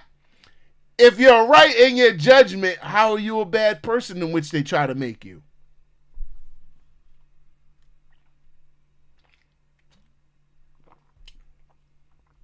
So stop letting people make you turn you in to be a gullible dummy. Because that's what I talk about what we do as what we're doing as a fucking society now. We're dumbing each other the fuck down. Up on you. Ooh. So, Jack, let me ask you. There's some of the shocking things I that hear that mean with a harness. Oh. Okay, not a harness. Yeah. So I gotta ask you this. I'm sure somebody's already asked you this, but have you ever been to a P. Diddy party? Yeah, several, many, honestly. And so, can you take us through like what goes on, like when you were there? What did I say when y'all asked me about why was the TD Jakes at the Diddy party? Yeah. What'd I say? Money and sex. That's correct. Think about it. All the folks are dumbed down people idolize, our churchgoers, our Baptist churchgoers, the TD Jake lovers. All these people, the attention Diddy lovers, all the take that pretty boys. Remember they start all that pretty boy thugging shit. Oh, you just jealous because I'm a pretty boy. Niggas weren't jealous because you were a pretty boy. We knew there was an underlying issue. You niggas give yourself a little bit too much attention. We take care of ourselves. Y'all niggas is a little bit, your hairline baby hair? The fuck is that? Get what what I'm saying? Niggas started getting waves, and then these niggas started getting extra waves and shit. Oh, look how, do you see my waves have waves have waves? What? Why? As another nigga, I don't care that you, as another nigga, I don't care how much waves you got. You feel me? So when you, I keep my waves kept on, like, wave after wave after wave after wave after wave. Why are we doing this, and why are you trying to make it a thing? If that's what you're doing, do it on your time. But don't. Why do niggas need attention for that? You get what niggas need wave attention. Niggas ain't right. Yo, my bro Chris in the building. What up? Niggas retarded, man. Surprised that there were so many cameras in his houses. No. That he was recording these. He is the J. Edgar Hoover of hip hop. God. Okay. Y'all done seen him put on the pyramid with a skirt? So let me ask you, when you hear that Cassie was told to hire male escorts to come and what they call freak-offs now,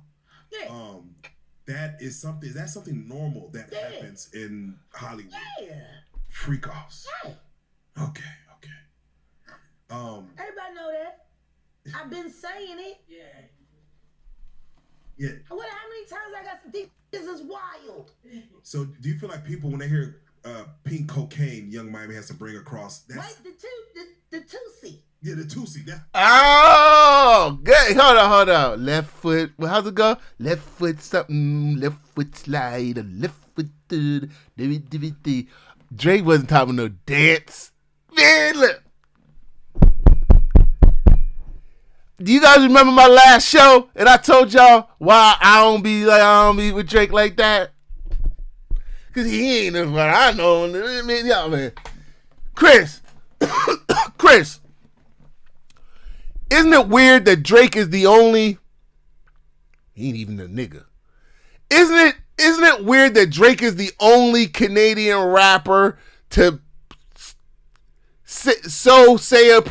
make, quote unquote, make it? Isn't it weird? It's always been weird to me. Bro, all of us up here, he the only nigga who can get through the door.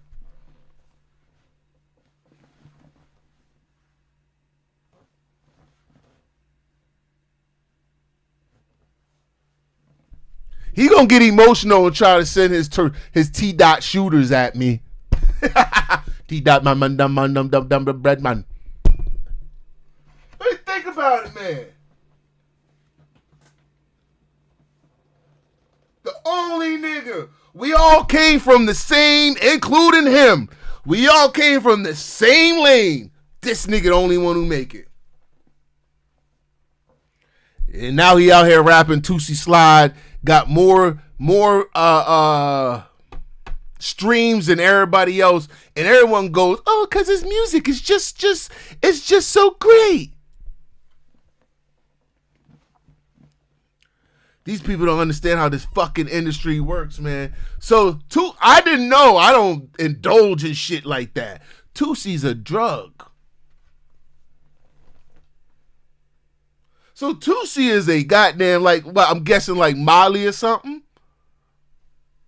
Boy. And they are promoting Tootsie Slide to whom? That song Tootsie Slide's in Fortnite. You said it's Tootsie. Oh, it's Coke and X. Okay, see, that didn't know. So it's not a different drug. It's just two things in one, two drugs in one. That's a rough Coke and X. How do you do that? Hold up. Now it's making a little sense. So this is an actual Tootsie Slide. A Tootsie Slide is. That's a Tootsie Slide.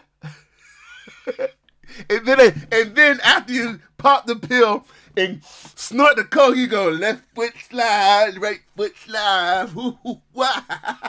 That's a Tootsie Slide. Wow. Didn't know. You learn something new every motherfucking day.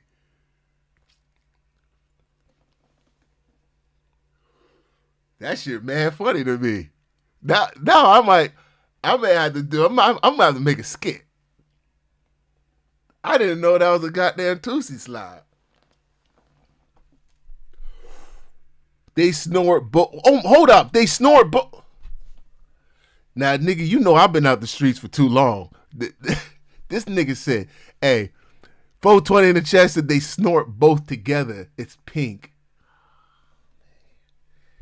This generation is fucked. Yeah, y'all crackheads. I don't care what no one say. Y'all some goddamn crackheads. Y'all take some coke, ecstasy pills. You crush up the ecstasy, mix it together, it turn pink, Pink Panther, and y'all call this Tootsie Slide. Y'all are crackheads. Please don't reproduce. Y'all got this shit in y'all system reproducing. No wonder why we got so many drill babies. We done. Let me get back to this video here. But Jaguar Wright has been spoke. Everything she said it will be justified eventually. But it's just sad that people get ridiculed and have to take personal damage that 9 times out of 10, it's not even deserving of. But it's this game we play with people instead of goddamn actually paying attention and doing the work ourselves and paying just doing the goddamn work. Stop like. I appreciate all these rappers. Not all of them. I appreciate some rappers. You know, want to know what I'm not? I'm not a fanatic on none of these niggas. They say something stupid, I'm going to say something. They do something stupid around me, I had to put Joe Buttons in his place one time. That nigga said something stupid out of his mouth one time we were in the fucking club. I made that nigga sit the fuck down. I dared that nigga. I dared him. He didn't do nothing but sit down in the goddamn on the couch of VIP and gulp. There is no idolizing. I can appreciate what the fuck you do, but nigga, you still just a basketball player. You play basketball. Nigga, you rap. I'm not idolizing a motherfucker. I'm not idolizing any goddamn body. The only motherfucker you have faith in like that is God. We've goddamn put these goddamn celebrities on pedestal over our goddamn parents, God. These motherfuckers are no different than us. And 9 times out of 10, they respect us even more. And not that you have to have their respect, but it's more normal when you treat them like an actual human being, not as a fucking celebrity. We're gonna have more drill babies. This shit, the way these fucking motherfuckers are doing pills, you know what I mean? Niggas I know now are doing drugs that I would have never thought they would be doing, but now they're doing these drugs. This is a whole different game now, bro. The drugs and it's different, bro.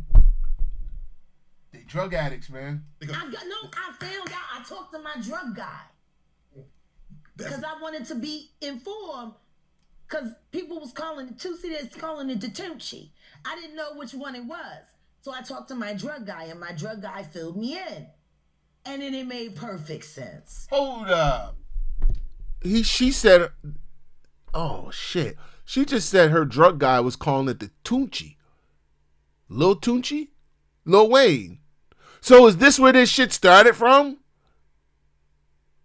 It's called Tunchi? And look, Wayne's been doing this shit, man. Because you see, we know Wayne's all fucked up off them drugs. Even when you look at him now, there's something off about Wayne. His face is all fat down here and shit. Have y'all seen Wayne lately? His skin look bad. His face all wide, all big down here, looks swollen and shit. See, when that scissor shit started in my era, when we were running around, I remember niggas trying to make scissor and do all that dumb shit. Some of us were just like, nah, it's not our thing. Well, them niggas all wanted to do what them niggas was doing down south. See, it started down south. The scissor shit was in the 90s because I lived down south, so them niggas was already doing that shit. And then Cameron and them guys made that shit popular in the 2000s. And then the East Coast started trying to do that shit. And that's when you started seeing a bunch of lazy-minded niggas to talk and rap like this and think like this and be done like this all the time and not enough all the time. And then they started taking worse drugs. And now it's worse and worse and worse. Fucking junkies. Tusi. Talk to him. Drugs with Jaguar. Let's talk. Drugs education. 101. So Tusi is the cocaine, but they take the ketamine and cook it up, and they fold it into the coke. What? Now, if you don't know what ketamine is what they call on the street special K. It's a veterinary drug. It's a horse tranquilizer. The fuck? Now, gay men have been using this for years. See, back in the day, if you went to a gay party or a gay rave, there were certain drugs that you would always find on hand. Yo, you know when you see things in movies and different things and stuff, and then things and stuff that... Yo, that's what y'all do to get the... That's what y'all do to get the booty loose? Horse tranquilizers? You fucking kidding. What movie was that? There's a movie or something. Remember they were passing around a drug, it was horse tranquilizers or something? Come on, help with a nigga memory. And I think it had something to do with, it was like a rave thing. What fucking movie was it, man? Yo, this shit wild. Yo, 1 + 1 = 2. This is why we gotta stop being blind and stupid. When we see smoke, there's fire. 1 + 1 = 2. Horse tranquilizers, are you fucking kidding me? This shit wild than a bitch. So these rap niggas take horse fucking tranquilizers, man. I got rap about this shit. Nigga, don't you ever say nothing about me. Ever, nigga, cause you take goddamn tranquilizers in your booty. Don't you ever rap about me when you take tranquilizers in your booty. Okay, nigga, what's that? Don't you ever talk about trying to shoot me, cause you take tranquilizers in your booty. I don't ever want to hear that shit, ever. I'ma eat a nigga up. Nigga, I was just going around the way. I seen your horse ass eating hay. I'ma fuck one of these rapping niggas up now that I know they take tranquilizers up there. The fuck? This shit crazy. You know why I didn't know this shit? I can't even compute in my brain the thought process of niggas taking tranquilizer. Shit, them weird shit, man. Weird. Sometimes you be like, I'll be glad I never made it to Hollywood. Tranquilizers in your booty. Cook it up. And they fold it into the coke. Now, if you don't know what cat is what they call on the street special cat. It's a veterinary drug. It's a horse tranquilizer. Now, gay men have been using this for years. See, back in the day, if you went to a gay party or a gay rave, there were certain drugs that you would always find on hand. Viagra, ecstasy, special K, and cocaine.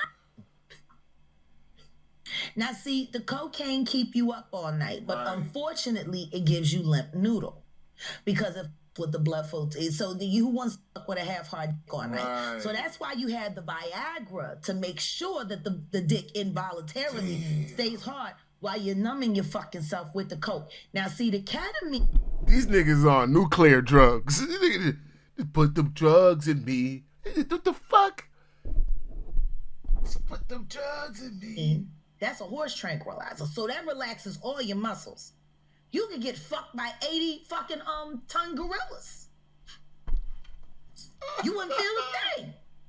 So now, your dick is gonna stay hard. You numbed up and you high.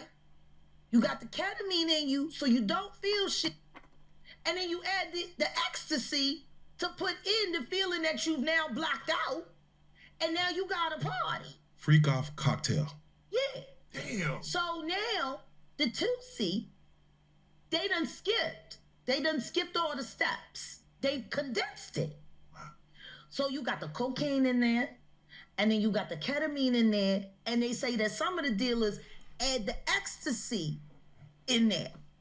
Now the Viagra, you still got to take that soul out. That's what 420's talking about in the chat. Okay, the ecstasy part. But with the Tootsie, you got all of that. The gay cocktail. Oh. Off cocktail in the one thing. And the reason why it's pink is because they put the food coloring in it. They think he said he think they got it from the Breaking Bad. You remember how they was making the mouth, and they made it a special color, so they done that with the Tootsie. Wow. It's the food coloring. You think that as if you need more. When did high not get high enough? Like, I'm trying to understand. Yeah, to the point where you have to fly it across, like, I need that here tonight. Can you get that here? Like, no. I need that here. You got 3 drugs. Powerful drugs. God damn. And food coloring. Shit. Okay. You are numb. You are wired. Damn. Now we know why these niggas. That's You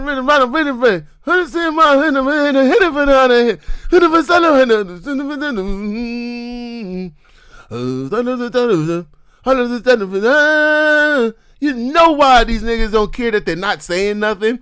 They're vibing to being doped up. So that's why all the sounds sound just like a vibe. There's nothing, there's no substance. It's just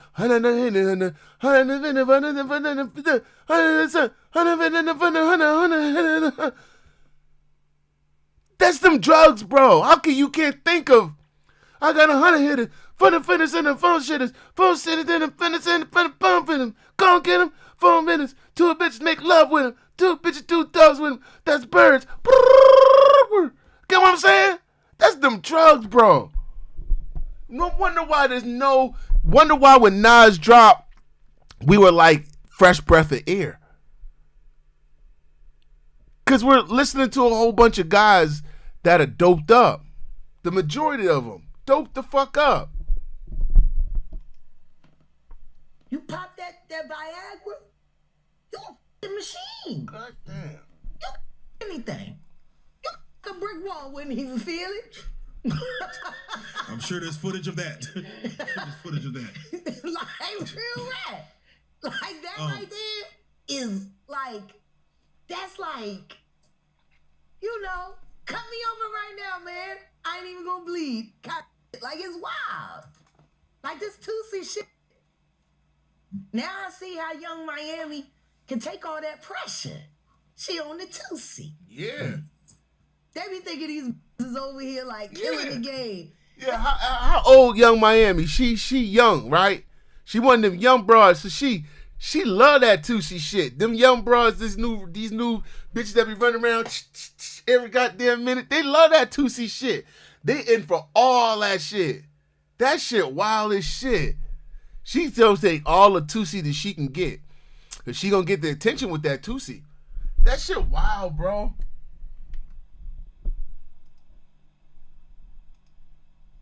Right, she's early 20s too, right? Cause didn't Diddy get? I think Diddy get me tongue tied. That's what Diddy doing. Didn't Diddy get her young? Wasn't she 20? She's like still early 20s to my belief.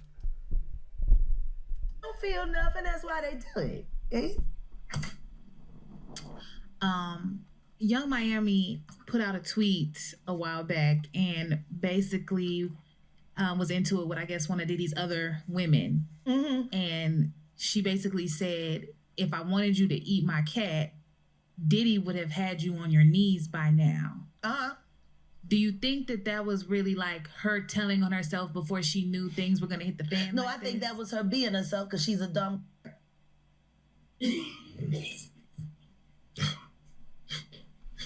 Damn. I think she was just telling the truth because it's almost as rough as Nicki Minaj with females out here. I hear she lace front all the time. Snatching up. and throwing them in her nasty ass twat. Yo. This shit wild, man. Since snatching them up by their lace front, throwing them in their goddamn twat. Hey, the industry's man, look.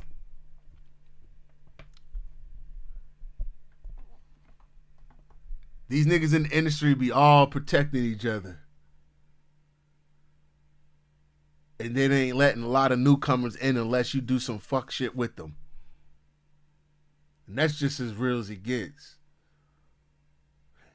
A lot of these motherfuckers were motherfuckers that didn't have no real position in life before they got into the industry and some money. Now their money turns them into gives them power. They have money to pay other dumb motherfuckers. They can give a dumb nigga $10,000 to do a job. Gives them guys a source of power. $10,000 to them guys is nothing. Most of them guys make that a show. So your life to them is only really worth like $10,000, maybe $20,000. You get where I'm coming from? So they're going to continue being deviants when anybody who comes in to try to speak out, your life is only worth $10,000 to $20,000. You know how many motherfuckers I know? Nothing. You have $10,000 to $20,000, your life worth nothing. $10,000 to $20,000 ain't no real money. But to somebody who ain't never seen $10,000 to $20,000, they don't give a fuck about your life. Where do you think these so-called goons come from that these rappers talk about? A lot of these rappers wouldn't do it themselves. They're not even in position. They've never been in position to harm anybody. It's not even their character. But money be giving a lot of these dudes power. Like when I think of the title of her show, I'm like, is that what your victims be saying? Carisha, please? Oh man. Damn. Okay. Please, Carisha, stop, Carisha, please. So you're saying that Carisha is... She's a predator no different than Nicki Minaj. Hey. She likes that shit.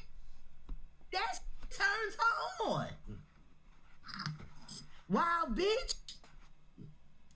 And her in the sexy red and the Sukianas and all this shit. Right. Why you... Saucy Santana. Why do you... Right. Saucy Santana. Why do you think they are all so relevant right now? Why do you think they're all so relevant right now? Are any of the low-key black women relevant right now? Rihanna's not even relevant right now. All of the black success right now is all wild-looking black women. Wild behavior, wild antics. Huh? We all know they do some stupid, goofy, wild shit, and that's what's making them goddamn popular. All of them. Saucy Santana.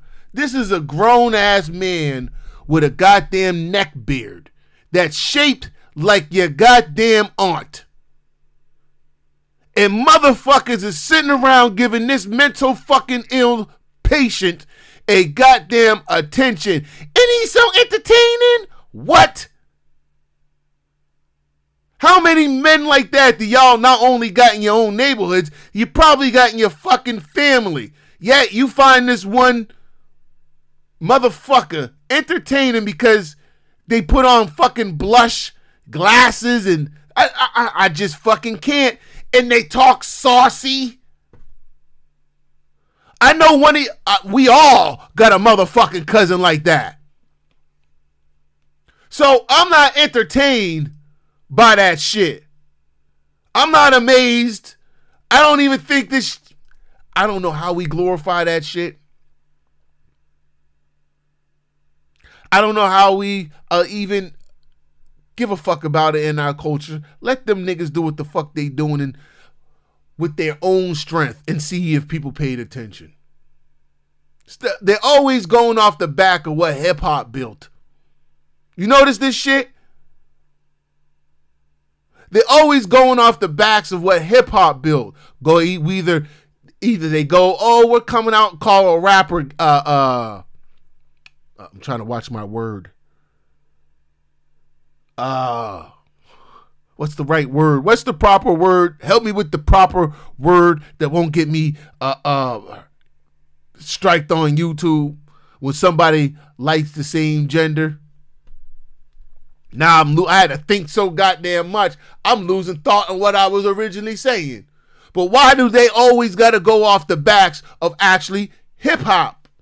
They can't go off the backs of what they do is actually cool. Nope. Gucci Man is surprise. Yeah, that we gonna use right now. Surprise. Gucci Man, surprise. Did y'all know Nelly? Surprise. I slept with Redman or Method Man. Surprise. You didn't know that they were surprised? Did you not notice that that's their only come up?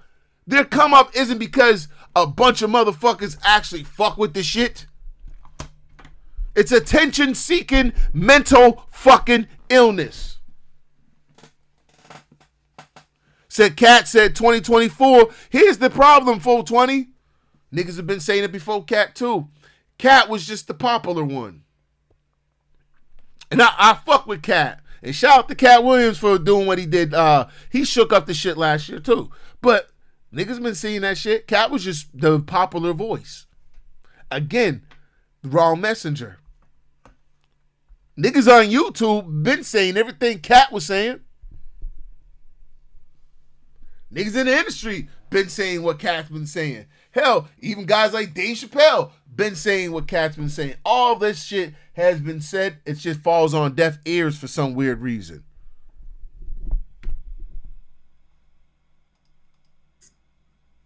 Oh, fuck a lot of them. Got say this. I know a Punisher when I see one. Yeah. I was a Punisher one time in my life. You know, it takes one to know one. And I used to be hard on. But these bitches, they doing I wouldn't do. So that's why you got the two-seat. You know? Bring in the gorilla. Bring in the gorilla. They say that's why you see this distance between Young Miami and JT, that she kind of saw it coming. Oh, JT a punk. All of them city bitches. Because JT could have been put a stop to this shit. JT want to sit up there and act like she worried about Carisha, but at the same time, you know what she doing. Why ain't you called his out yet? Pull her in off the ledge. That bitch is over the edge. Like, you can't complain about this sitting here playing in your face when all you gotta do is tell the truth. Feet tied. Feet tied. Hold you down. So when they list Carisha as a sex worker in the latest... She is a sex... Her and JT. What don't y'all understand? And how do you think how those city girls popped off? Popping that pussy for the right motherfuckers. And as soon as one of them woke up a little bit or didn't do what they were supposed to, the other one did. You ain't heard of them city girls since. What I just say earlier, Miss K, Miss Anna, they keep popping them new one after new one after new one after new one after new one after new one after new one after new one after new one. And then what they do, they are promoted as, like what they've been doing with the woman for the past 2 years or 3 years, they'll promote it as new wave of rappers. The women are taking over. That's not what's happening. What they're doing is rinse and repeat, rinse and repeat, rinse and repeat, rinse and repeat, rinse and repeat, rinse and repeat. We got to find the next new, better ratchet bitch that'll do exactly what we need them to do. Hence, Sexy Red.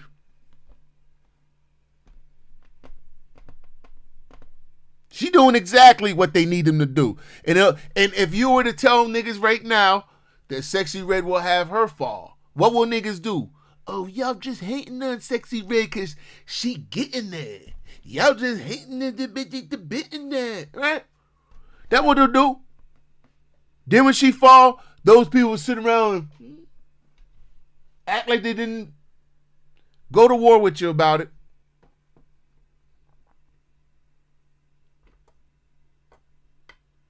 They know exactly what they're doing with a lot of those girls. They know they make the sexy reds the leaders of our culture. What kind of babies are they producing? What kind of men will they be raising? Get it sexy. Bum, bum, sunny, thumbs. Get it sexy. Huh? We'll have a whole bunch of what that nigga I just said that looked like your aunt with the beard and shit. Saucy Santana? Yeah. That's what they want. Why do you think they keep praising the Saucy Santanas? Because they want the Saucy Santanas to go with the sexy Reds. They don't want no more militant niggas. To be on payroll. The only time they want militant niggas is niggas they can get in the military. Other than that, tell me where I lied. The only time a militant black man is okay is if he's with the military. Tell me where I lied. Huh? You get a militant black man that's not in the military, niggas look at him crazy. Even his own. White folks look at him, oh, that nigga mad. Let a black man be proud that he's in the military.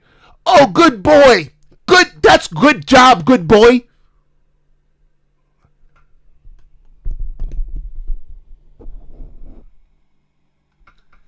I'm just tripping though, aren't I? Ways do I have to say it? This is wild. They pay big to do damage and procure victims. Exactly. They're sex traffickers, and all of these bitches is hookers. Right. Sex worker. $250,000 a month to do straight at will. Just pulling these bitches off of Instagram. That's why those bitches on Instagram, when you hit them in their DMs, why they don't like talk back to y'all niggas. And I don't be hitting no bitches in their DMs. But you know why they don't be talking back to y'all? Cause they too busy waiting for Diddy. They waiting for Diddy to hit the DM. They're not waiting for you, Mr. Us together, we can possibly maybe do something, that whole nice talk shit. No, they're waiting for Diddy and his people, the authorities, them motherfuckers to get in the DM. That's what they waiting for. Why you think they don't be? What they put on their goddamn profile? I don't answer my DMs. Yeah, let Diddy be in their DM. Watch how quick they open up that motherfucking DM. It's a game being played on y'all. Y'all don't see it? You couldn't wait for Cassie to run. You couldn't wait to be in Cassie's shoes. Carisha, please. Damn. So why does it all come to a head now? Why now? Why? Because he's the acceptable monster at this time. Right. Like R. Kelly was the last time I sat. It's your turn, nigga. It's your turn, nigga. Exactly. Same thing with R. Kelly was the last. Same thing it does with everybody. It's your turn, nigga. Now we got to prop up somebody else. Somebody else will be propped up. He'll be removed. And he'll never have the same spotlight again. That's why I said he ain't gonna do hard fucking jail time where he gotta worry about shit. But he just not gonna have the same luxuries that he used to have and the spotlight that he used to have. He'll be alright. It's a game. On this couch. Oh, hit the wrong thing. So who's next? Y'all don't see the lineup? Yeah, we see the lineup. I'm just waiting to see who's next. Jay-Z is setting Diddy up. Yeah, hold on. We just spoke about Jay-Z. What is she right? Because again, I just said I don't think Jay-Z has shit to do with the shit. But what is she right? Because again, I ain't idolizing nobody. The shit come out to find out that Jay-Z set this motherfucker up. I'm gonna be calling. I'll be like, hey, y'all, there you go. What is she right?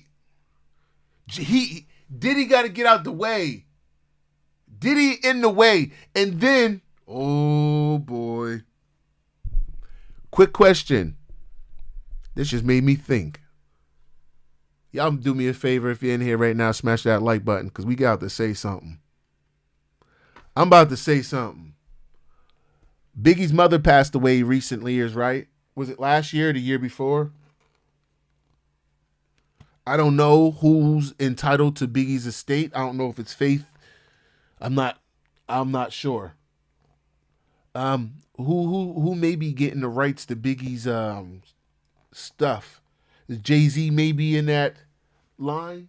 Just food for thought. Is Jay-Z maybe in that line? It's something to do with don't know.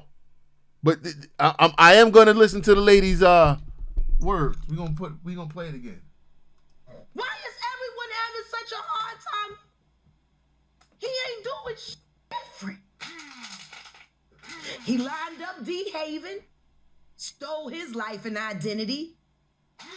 He lined up Big L, stole his life and identity. He lined up Dame Dash, stole his life, identity, and took his love. Lined up R. Kelly. Yo, if she's right about this shit, I said 1 + 1 = 2. I said 1 + 1 = 2. I favored none. She's saying a lot of shit that adds the fuck up. We not gonna kill the messenger around here. We gonna listen to the messenger. I'm going back. We're gonna play it again. Listen to her. Z is setting Diddy up. Why is everyone having such a hard time? He ain't doing shit different. He lined up D. Haven, stole his life and identity. He lined up Big L, stole his life and identity. He lined up Dame Dash, stole his life, identity, and took his love. And what do niggas do to Dame? They ridicule Dame. And they even did it more this past week when his teeth fell out his mouth, right? Which was funny, but still, the fact of the matter that we take the small things, we'll ridicule the person and be like, oh, we gotta listen to him now because that nigga got teeth falling out his mouth. Right? That's how niggas are goofy. But Dame been putting niggas on for game for years. Dame has been coming out and speaking to the culture. Jay-Z hasn't spoke to the culture not once. Now, there's times through his music he has spoke to the culture. But he's never come out in person and spoke to the people and put people on the game, especially as much as Dame has. I personally watched Dame put on many, many, many motherfuckers over the past 20 years that he didn't even have to.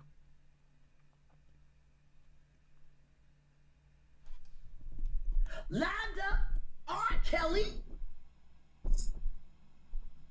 He wants to be the one.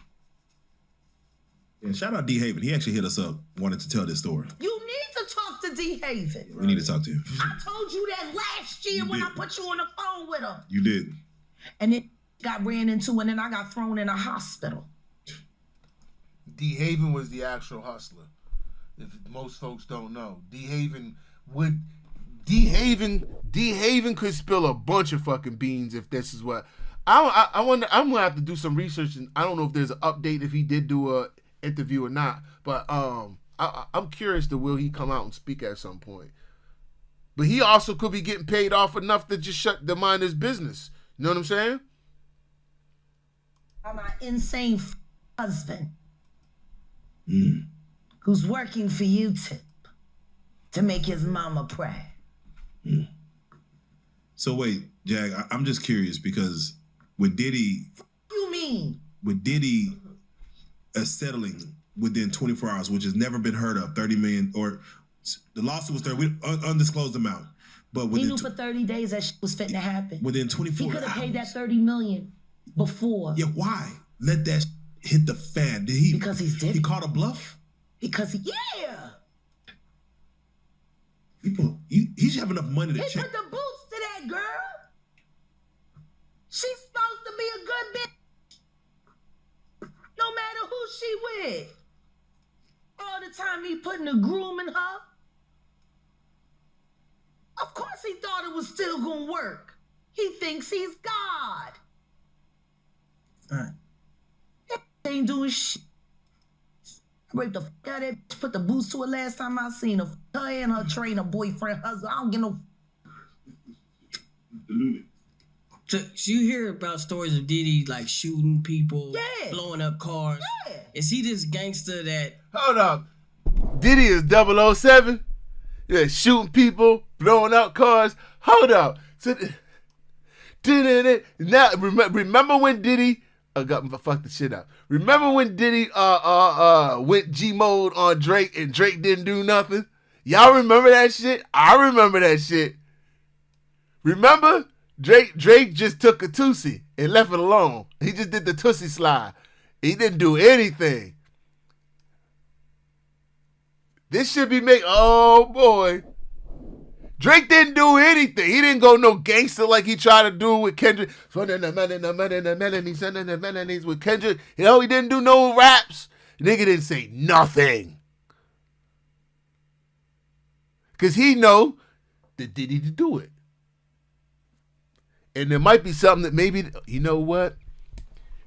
Hey, maybe this has more to do with horse tranquilizers than we think, Chris. I'm just saying, was Drake... This is, what's that word? Allegedly. This is all allegedly. Maybe Drake was taking a Tootsie slide and horse tranquilizers. They were both on it. Drake was trying to Tootsie slide out of the hotel room.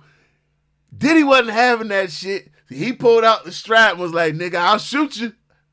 And we got the story that we got.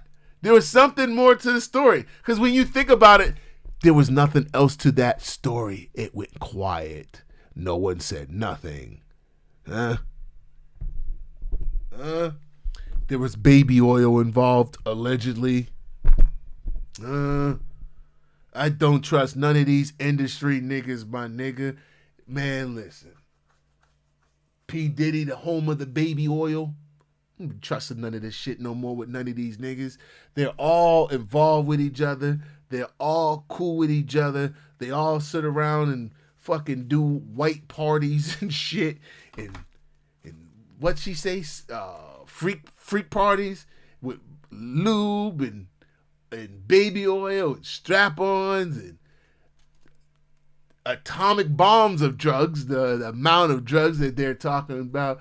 I've done a lot of like partying. It's always been weed. I don't know where all these other drugs pop up at. I don't know who these niggas who pop up with all these drugs are. And niggas just welcome that shit. Cause other than that, you's a crackhead. If you got weed, yeah, weed's cool. Like we've always been cool with weed and alcohol.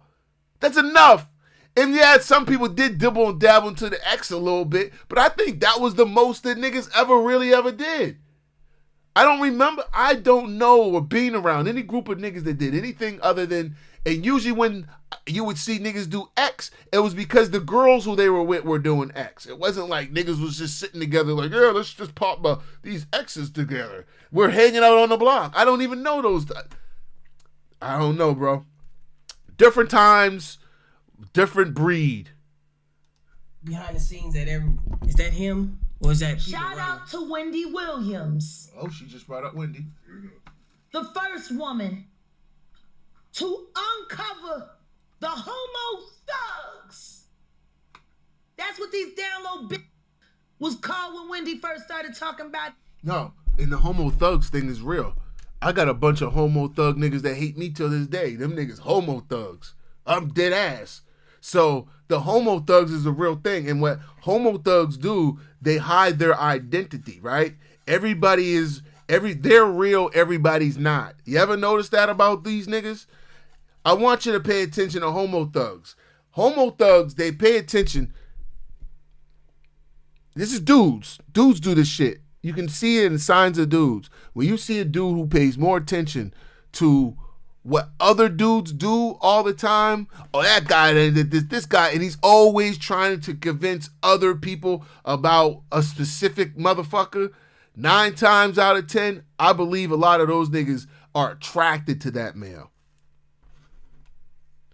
It's like a obsession that they don't know how to lean off of properly. So they find a way to make you look like the bad guy so they can look good in public for a reason of why they're going after you. So typically they'll use their real, you're not thing, right? That stupid shit. Or make sure my volume's good here. You guys can hear me clear, right? They typically use that stupid shit. Or they'll just straight up slander you and make up shit. I find we have a high society. Why does my mic sound loud as shit? I find we have a lot of niggas who move like that nowadays. Like that whole real nigga shit for the most part. Nigga, real niggas move differently. They don't be moving the way y'all niggas be moving nowadays. Y'all way too loud. And weird. Like weird now became real to a lot of niggas, which is I don't know. We excuse a lot of things and call niggas real. It's favoritism. That's all that it is. Let me play this video again. In the 90s, the homo thug. She talking about Diddy. Facts. And hey, hold up. The stuff that's happening to Wendy Williams. And we gonna speak on another thing. Where do y'all think the homo thug shit come from? Where y'all think that homo shit come from? Come from. I said come from. Y'all ready? Come from. Come from. What the fuck is come from? No, where y'all think the homo thug shit come from? I know where it come from. The homo shit started coming when. I want y'all to pay attention. The homo shit wasn't the homo thug wasn't around in the 80s. Them niggas was dressed like Bootsy Collins and shit. Zap Band and all them niggas. Cameo and all them niggas. They were dressed like that. Do y'all know where the H to the M-O, H to the O, M-O thug come from? These so-called hard, real jail niggas. Niggas that were getting locked up in the 80s, coming home in the 90s, niggas that were getting locked up in between that time. They were getting their butt pushed in jail. And you want to know how we know this to be true? How many cases from the little boys' homes, no matter which city you live in, how many cases from the jails, no matter which city you live in, from those eras, that you come to find out that a lot of those boys were getting their shit pushed in?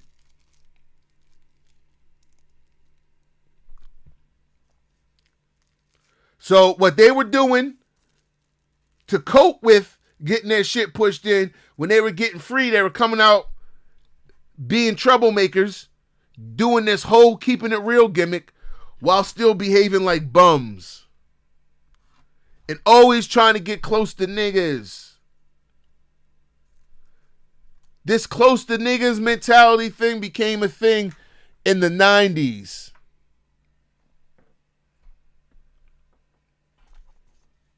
The more they started showing it in our movies, advocating those things in like New Jack City and all them other fake ass movies that they used to push.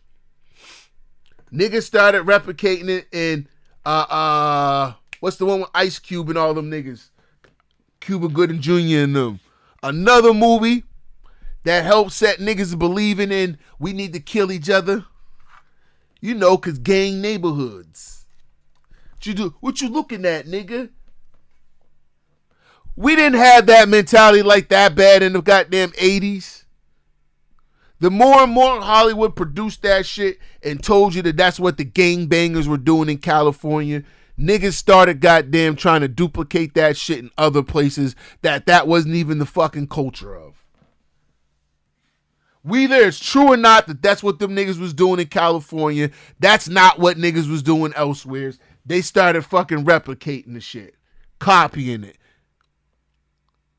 And I already told y'all about the ECW law. Once you start doing one thing, things get worse. Because you got to do worse for entertainment purposes. So once they started show, remember when they first showed the first kid with a tattoo, how wow that was? Or the kid with baggy pants, how wow that was? Then the next kid had baggier pants. Crisscross had their pants backwards. Wow, even more. Right? Baggy and backwards. Then eventually you get baggy carrying guns. They're even more wow. Get back to this. I think you guys get the picture. Oh, volume. They've been waiting. He's been waiting. Exactly. Waiting. He was waiting for Kim. Remember? He was waiting. The casket was ready. She was literally casket ready. Some people are saying the whole Wendy Williams documentary that she's pretty much allegedly playing this way to keep herself safe from him, from any unaliving. It's been working for Orlando Brown. Why wouldn't it work for Wendy? To play crazy. Why wouldn't it work? Hey, y'all hear that? Hey. And why you think Orlando Brown's going? It's been working for Orlando Brown, and everybody knows that they've been playing with that boy booty. Everybody knows that shit, right? They were playing with that booty. But who was playing with his booty? You ever notice that shit? We know they were playing with that boy booty, but allegedly, who was playing with that boy booty? How come no one's ever come out? Because he was a little boy when they had him around. Who was playing with that boy booty? Remember when they had him originally? That was Major Payne when it came out. What, 94? Damn, I'm good. I'm good. I remembered. I told you, I remembered a lot of that shit. Major Payne came out in 94, right? If I'm correct. The oosh gosh, whoosh wash. Orlando's brilliant. Right. Yeah. Y'all spent time with him. We did. Yeah. He's highly intelligent. Yes. Imagine what it's been like to wear this character for this long. Right. No. Right. I go. That he does as a character. Right. Actually. Remember what I said to you. And being the messenger has wear and tear on everybody differently. Didn't I say that? And what we're seeing is the results of the wear and tear of Orlando Brown. That's why we have to stop killing our messengers. And that's why I think a lot of us are even, if I go revisit, I think the revisionist history with Malcolm X, all them guys, we didn't probably give these brothers the fucking props they deserve until after they died. A lot of them. While they were alive giving us warnings, we just sit around ridiculing them and shit. Calling them a bunch of names and different things like this. No different than probably what we do now. Because it seems to be a recycled behavior. Online is the best acting he does. Is he speaking truth? Of course he is. I'm going to play this for a second and go grab my water real quick. To wear this character for this long. No. I go. That he does as a character. Actually, the shit he does online is the best acting he does. Is he speaking truth? Of course he is. You know? We see quite on set. Major pain in his ass. Literally. Since he was a kid. Man. And then eating milk, running the fuck around, talking about expensive pain No. in his ass. Wait, this is Philly you're talking about now. Wait a minute, Jack. Fuck me. Wait a minute. He's a fucking Fruit Loop. He Diddy fried. This is Philly. He's a deep fried. Period. He Diddy fried. He Diddy fried. He the Diddy do our bop. Fuck me. Real rap. You think that audio that they put out was real? Yeah, that was him. Nikki put that out there. That Nikki recorded that at the freak off in the Calabasas. Hold up, I gotta rewind because I missed. What did Nikki put out? Somebody tell me in the chat room if he's still out. Wake up, wake up, wake up. I know it's early in the morning. But get your smoke and get on. Or get your baby oil. I want to hear who she talking about. To pain in his eyes. Wait, this is Philly you're talking about now. Wait a minute, Jack. Fuck me. Wait a minute. He's a fucking Fruit Loop. He Diddy fried. This is Philly. He's a deep fried. Period. He Diddy fried. He Diddy fried. He the Diddy do our bop. Fuck me. Real rap. Damn. You think that audio that they put out was real? Yeah, that was him. Yo, she talking about Meek. Yo. Hey, them bunny hops are starting to look more authentic, ain't they?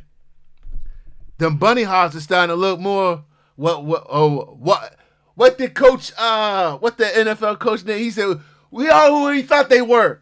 That's what we starting to see with all these rap niggas. They all who we thought they were. All you got is a bunch of their fanboys.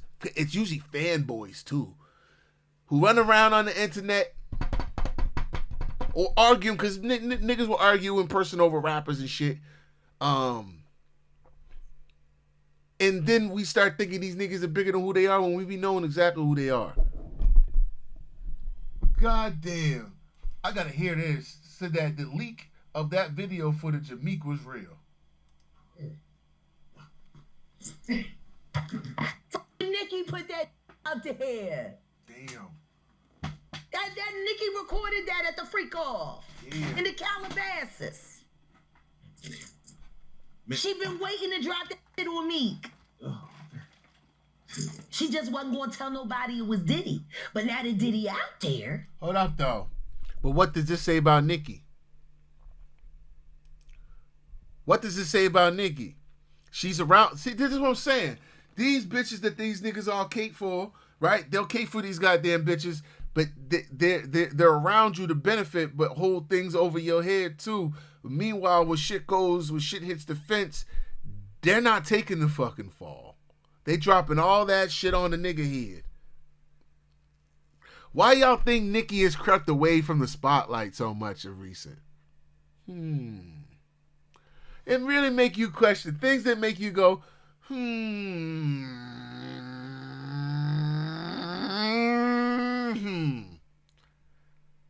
feel me? Like what? Like all these motherfuckers dirty. Like just because she spilled the beans on somebody, don't mean that she wasn't like. It's just if somebody snitched, don't mean that they weren't fucking part of the robbery, too. Boy, they dirty, man. Why not?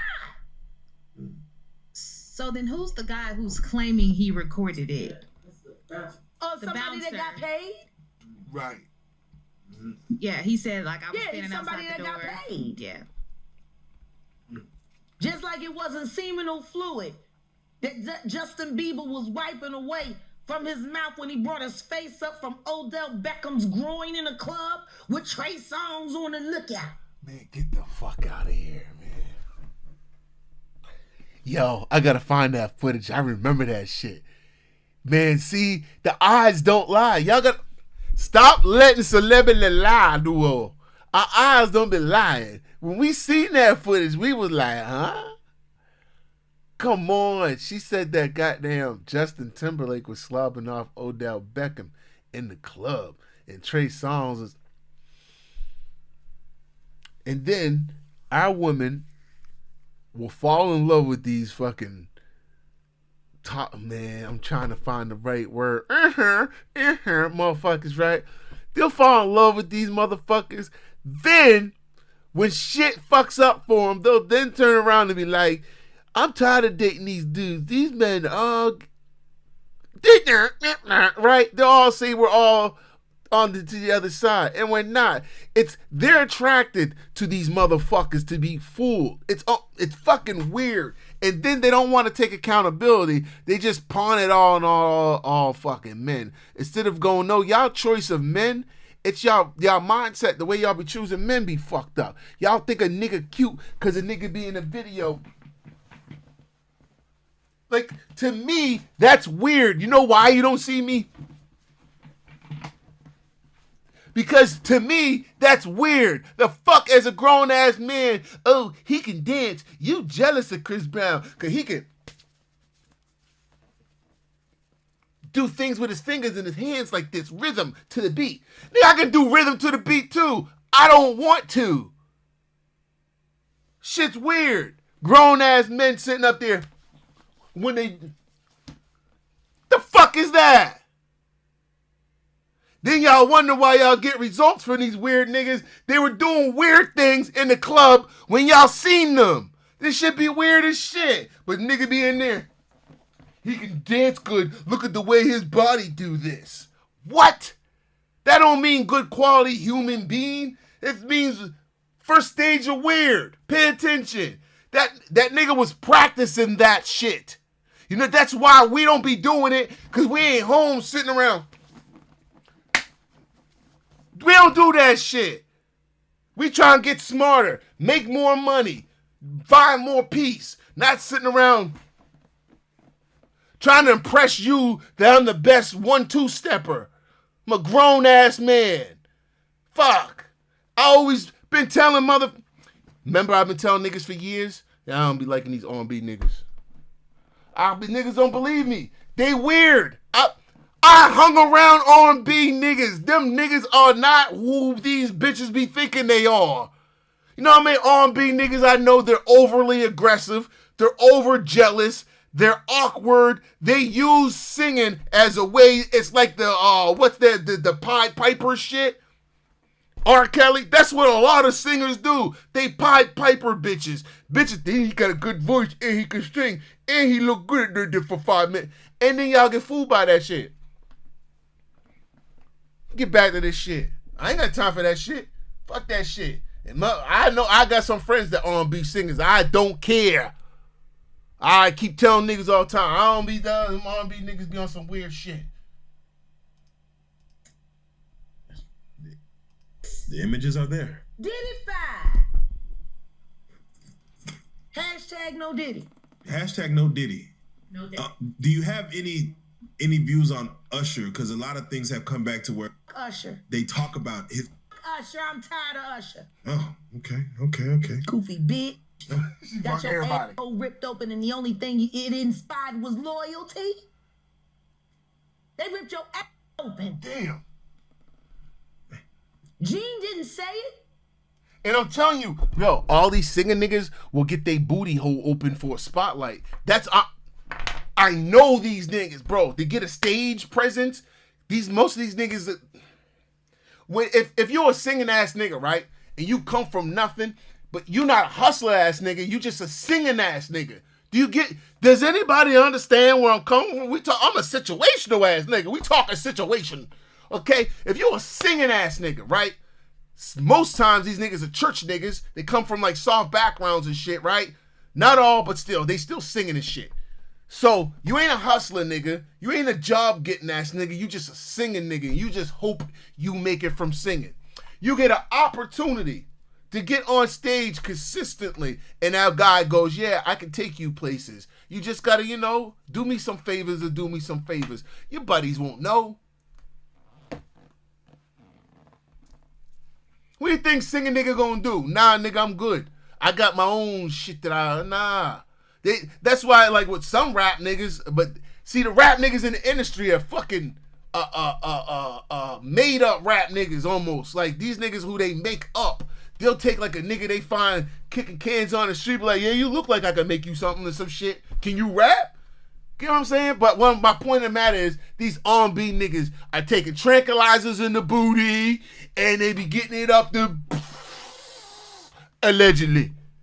There's some crazy shit. Usher, Trey Songz, we already knew Justin Bieber and all them. But y'all be cool with this shit, and what y'all do with these little snowflake boys is because they dress the part a little bit. They look like they dress a part of our culture. Y'all be letting these niggas in because y'all be hoping that them niggas be playing with y'all with the tranquilizers. Fuck out of here. So I told y'all about R&B niggas. I've been going off on R&B niggas for a long time. I knew I was right. He said, check the records at the hospital. I'm saying it. You got your ripped open. Then you take Justin Bieber from Lily White, Canada, and take him to the flavor of Fuck Off, the Kitty edition. Get his ripped open. Now everything's coming out, and the first thing you do is run the Bowie with another Kitty record. Right. Who works with the man, L.A. Reid, that sent you to the Diddy Flavor Freak Off. Not the flavor. The Flavor Freak Off. Now you got Justin Bieber breaking up. Is that why Flavor Flav be like, Flavor Flav? Him, Diddy, and them niggas being that freak off. Yeah. Flavor Flav. Chuck D was like, I gotta get the fuck up out of here, brother. I came to be militant. You came to come up here and get your whore tranquilizer and your diligent. What the fuck? I can't believe the shit that we're hearing now. Jaguar Wright has been right and has been exposing these niggas for a long time. And see, Jaguar is an insider. She's done a lot of writing. And when you're a writer for the music industry, you sit in the homes of these people for hours upon hours. I met what's that singer? What's the McKnight nigga from back in the days? There's a bunch of McKnight and Brian McKnight. I met his ghostwriter. It's a female girl that I met in Virginia. She used to just sit at my homeboy's house doing her ghostwriting shit for all them guys. For him, fucking Teddy Riley, a bunch of motherfuckers. You wouldn't know who she was. She was just a regular black woman. She went to university and shit, but she was a ghostwriter and shit. And you don't know half of this shit. But let's go back to this shit. The shit you learn when you actually know the inside of things. These people aren't who you think they are. Relationships and shit. He suck Odell Beckham dick at the club, and the next thing you know, he don't even want Kim no more. Oh, wow. That's what they learned at the freak off. Right. How to steal bitch nigga. Right. Now you said no Diddy, but it seems like there is Lil Rod has come out who he produced the Love album, and it seems like he has recordings, pictures of a whole year and a half. Smart guy. Year and a half with Diddy, not getting paid to where he's Smart like. guy. It seems like you can't say no to Diddy the way he's putting it out. Like there's a lot of people like, why did he say no? Yeah, you don't go. Yes. You don't go. Why go? They gonna drug you. Lace, yeah. You gonna ask for a glass of water? It's gonna be laced with that Tootsie. Damn, Tootsie water. Let the good times roll. Like if I knew that there's a possibility that I might get raped and drugged if I go to this party. I ain't going. And I go anyway. Right. I just wish they would tell all these little niggas the truth. You know? When they court them with the record deals. Right. And the contracts and the chains and the cars. What I was speaking on earlier. That's why they get so many young, the new. Why you see, it's kind of like whores with prostitutes, right? Especially in this day and age, most girls can be more independent. They don't need a motherfucking pimp. So what they're doing is using you for until you smarten up. Oh, the nigga smarten up? Let me replace him. Oh, the nigga smarten up? Let me replace him. How many niggas, hey, I want y'all to think, how many niggas did Cash Money run through until they found Drake? Where's all the rest of them? Tiger went up. Tiger and Drake. Nicki.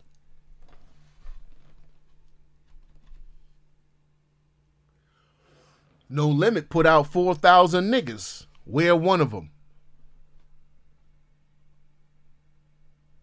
to game.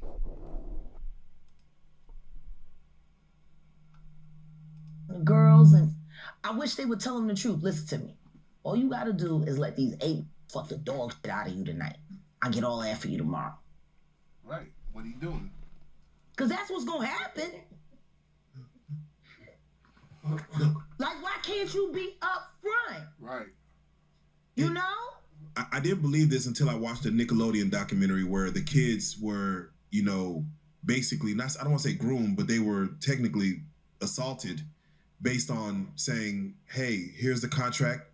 They don't tell us up front, but they say, oh yeah, this guy is gay, but he's touchy-feely. They warn you. And on one of the episodes where a father said, I just want to let you know, before you do this scene, this man is a predator. Okay? If you see something, say something, okay?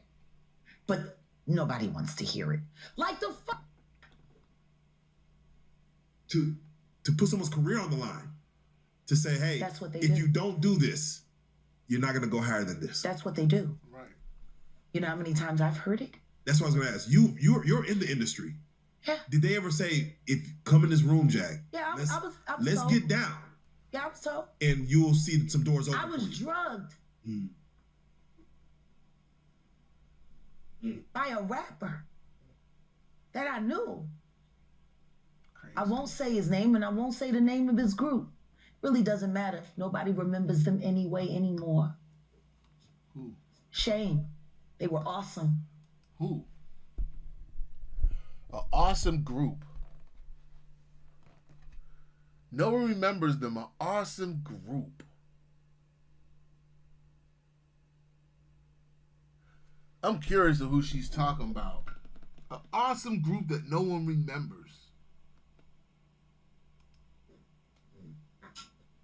They put him on me. He had the camera set up in the room. He drugged me. He did everything he was supposed to do. He just felt guilty about it in the morning. So he gave me the tape.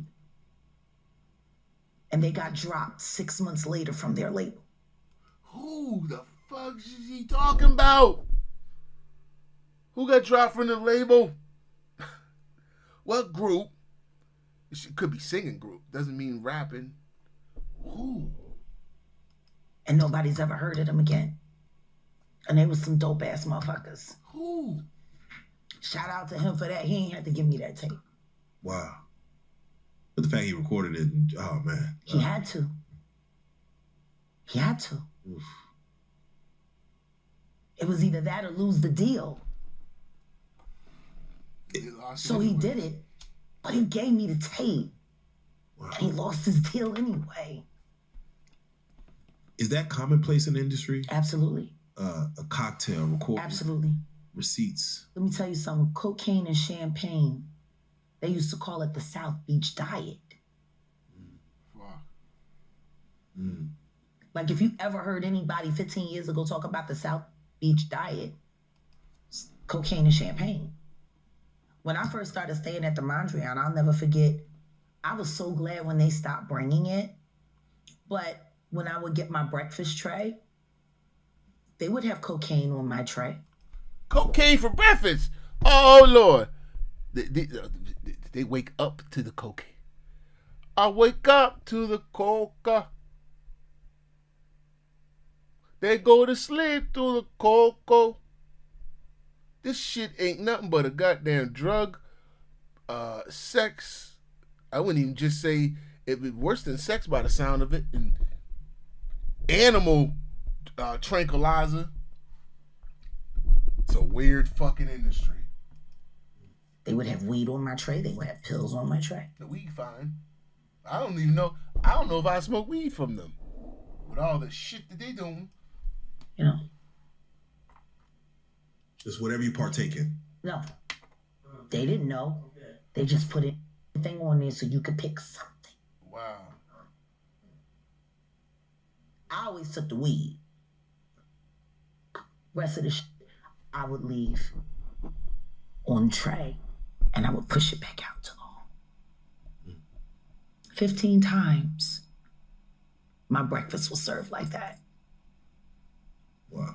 At my $750 room, a night room at the Mondrian. Mondrian on Sunset Boulevard. Now, also, I want you to think about this too. Now, if they're just doing that, you being introduced into the industry, you don't have enough know-it-all, or you just a junkie-headed nigga any goddamn way.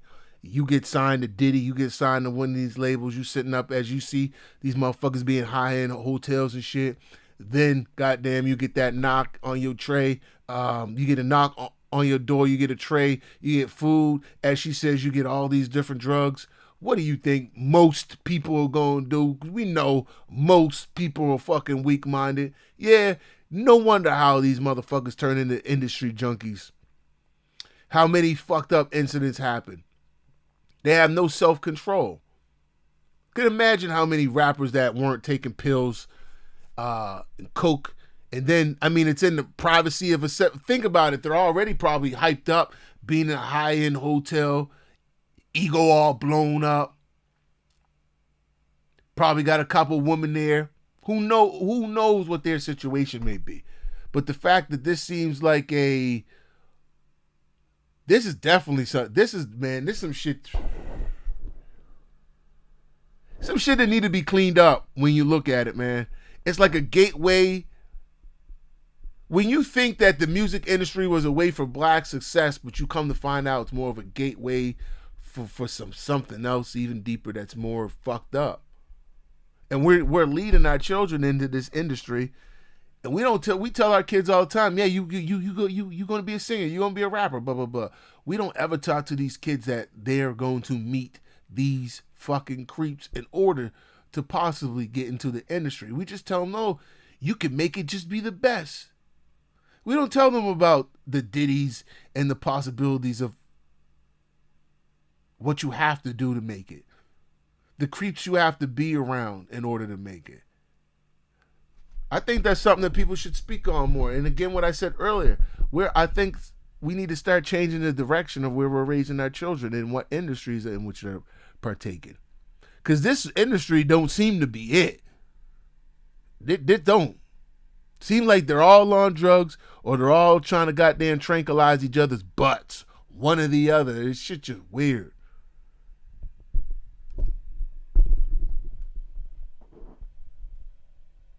Stop sending it because they realized I always sent it back and all I took was the weed. For some of the women who went through those same things, waited 15 years to talk about it, what are your thoughts to that, to where they didn't talk about it then, but now when lawsuits come up? Why would they talk about it then? A lawsuit is a lawsuit. I mean, but why would they talk about it? Why would they talk about it? Who is there to go to? Who's gonna fucking help them? What HR department do you know of that works for any of these labels? Yeah. When have you ever heard of a sex harassment suit being publicly acknowledged in the entertainment industry at all? Yeah, but what about the hip hop police? Isn't there a task force that's aimed after hip hop artists? They've been fucking with hip hop artists for forever. This is why they got hip hop in the position that they have them in now. Why it's ran the way it's ran with the Diddys in them now. So that's kind of not an excuse. The problem is that we kill the fucking messenger. We've had messengers in hip hop for decades, but we kill them all, or we discredit them. Never. Sports. Not in entertainment. Tupac. Remember that one? That was right. He was the only one. Yeah. Pac wasn't the only one. There's lots of artists that have been speaking on the corruption in the industry for years. And Pac wasn't the only one. He was one. That's what I'm saying. There's no excuse to it. The problem is we kill the fucking messengers. Oh, that turned out. Yeah. No. Guilty. That's why they do it. To make you an example. To remind you what they're willing to do to keep things the way they want them. It's intimidation. I want you to think about this. Allegedly, Sean Carter is responsible for enacting Hype Williams to put Aaliyah on a faulty plane to move her out the way as punishment for rejecting him, and so he could level up Beyonce, who was struggling. Let's just say allegedly that happened. Now I want you to think about 106th Park with Mary J. Blige. Free, who is a victim of Sean Carter. Yeah. Mary J. Blige, who is a victim of Sean Combs, are sitting there talking about the death of Aaliyah amongst each other. Think about that. You got a Diddy victim, you got a Jay-Z victim, and you got a superstar gone. They know what happened. And yet, they had to sit there and have that conversation like they didn't know who did it. Mm. Think of the power of that moment. Think about Claudia Jordan right now. Claudia Jordan don't ever mention my mother name. She mentioned it yesterday. Talking about why people are afraid to come forward. You mean like you? You was Diddy girl. Corey was Jay-Z girl. Why don't you claim your friend? Claudia. So Jack, when you say...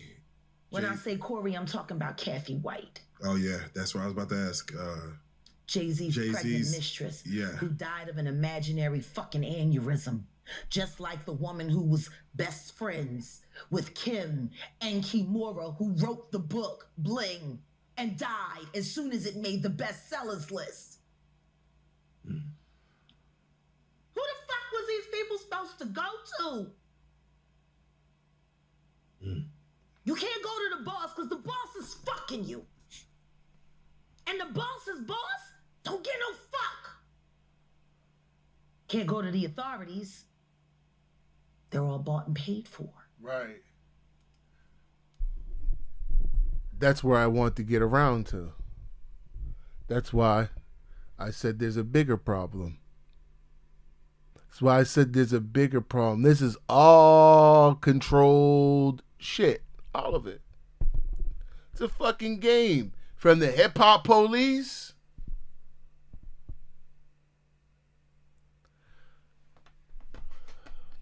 the conundrum. It's the conundrum of shit, man. What a conundrum of shit. You just...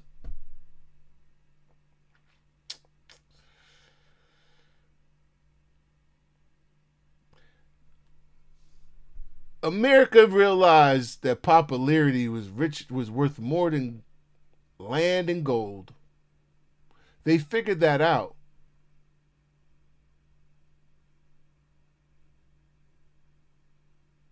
They figured that out.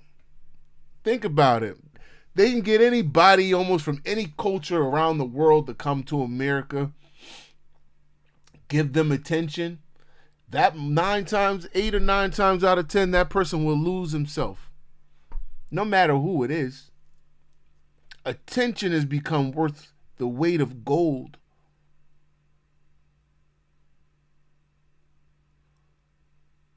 You can give somebody sticks, give them some attention, they'll be fine with those fucking sticks.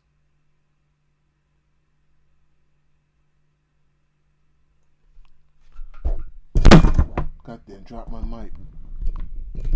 Where's that?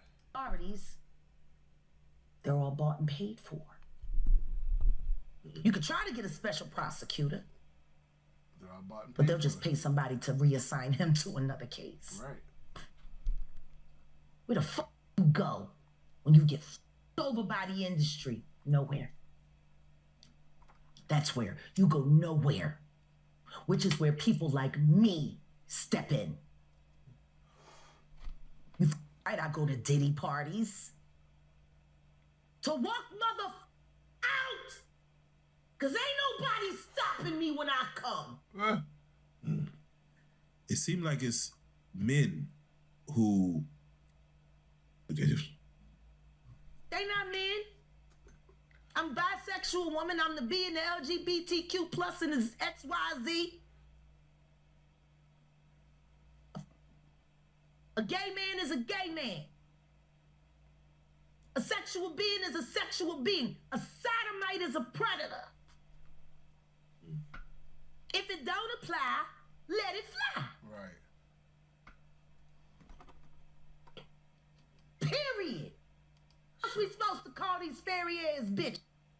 Let's talk about the problems that black women are having being able to recognize what a real black man looks like. You're lusting after LL Cool J. You're lusting after Diddy. You're lusting after Jay-Z. You're lusting after Dwayne. I now want to be a woman since it looks cute on my son. I mean daughter. You got fucking Wills. All these fucking... That's who you lust after. And that's what you go after. Right. What I said earlier. You don't go after a real black man. You go for act like the... And then you wonder why you get dogged the out. Did I not say that earlier? Told you we vibing. We vibing. He don't need you. What you there for? Right. To wear white fingernails and hold big black...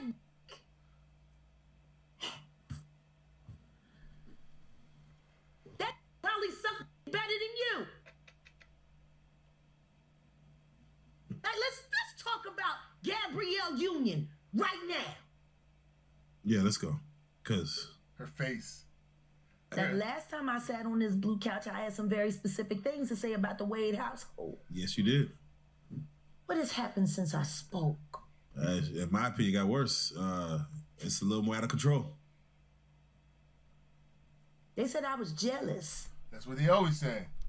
They said That's what they always say to you. The results happen. The results keep happening. And they still will kill the messenger. They just find a new excuse to why they... Oh, he like Denisha Pussy. He really loves his son. Or daughter.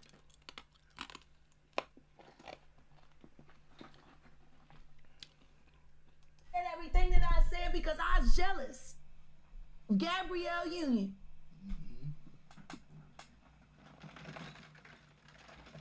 She the black Kris Jenner. She done turned her husband into a... He wants to be a woman. That's why they're getting divorced. She went on Twitter cussing out Diddy and then deleted it because Diddy want to throw Dwayne a divorce freak off. Why is it a problem? He been freaking off. Right. Why you care? You was at the freak off with him. And I'm jealous of that. I'm jealous of that. Let's be real. Let's be real. This knew this was a... And then she pretended he wasn't. And then she pretended... Can we stop pretending like Dwayne Wade ain't zesty as fuck? That nigga be dressed in zesty as shit. Huh? Wade be sitting around dressed in zesty. And we excuse it because we like the way the nigga play basketball. He better than LeBron James. He won a championship by himself. Yeah. Zesty. Like them goddamn nachos. Zesty. That she had the perfect life. While she's splitting bills. Right. With a... And she ain't fooled me neither. I can see cunt all over Gabrielle's face. We did the same thing with Gabrielle because she was pretty in what's that fucking movie we initially seen her in? And we always looked at her as, you know, the dark-skinned pretty girl with the smile. We excused her. But because we niggas, we always think with our goddamn dirt first. But we weren't actually paying attention. And when you look, you go, hold up, something ain't right about this chick. Something ain't right about this chick. She got with Wade, and done helped turn his boy, then killed his whole bloodline. Like, I don't give a fuck. I need me my bloodline, bitch. I ain't hear none of that shit. And I want to be with a woman that wants my goddamn bloodline to continue. Not cheering goddamn mental illness, motherfucker. Now, we not playing. Let's get back to this video. You rich as shit. Imagine, as a black man, you finally earn hundreds of $millions, and you get to pass this shit down to your bloodline, and your son goes, Dad, in fact, I'm probably never ever gonna have kids to continue this bloodline.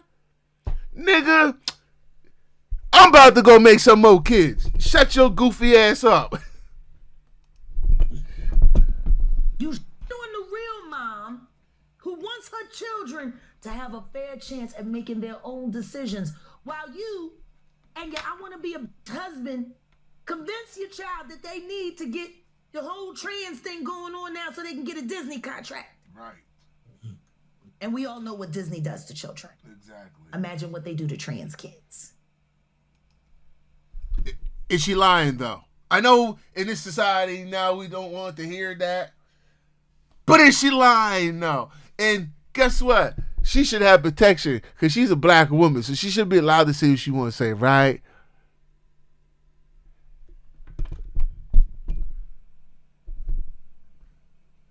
Or she has to feminize black men and act in some authority, in some stance of power in order for... Y'all better pay attention to the game.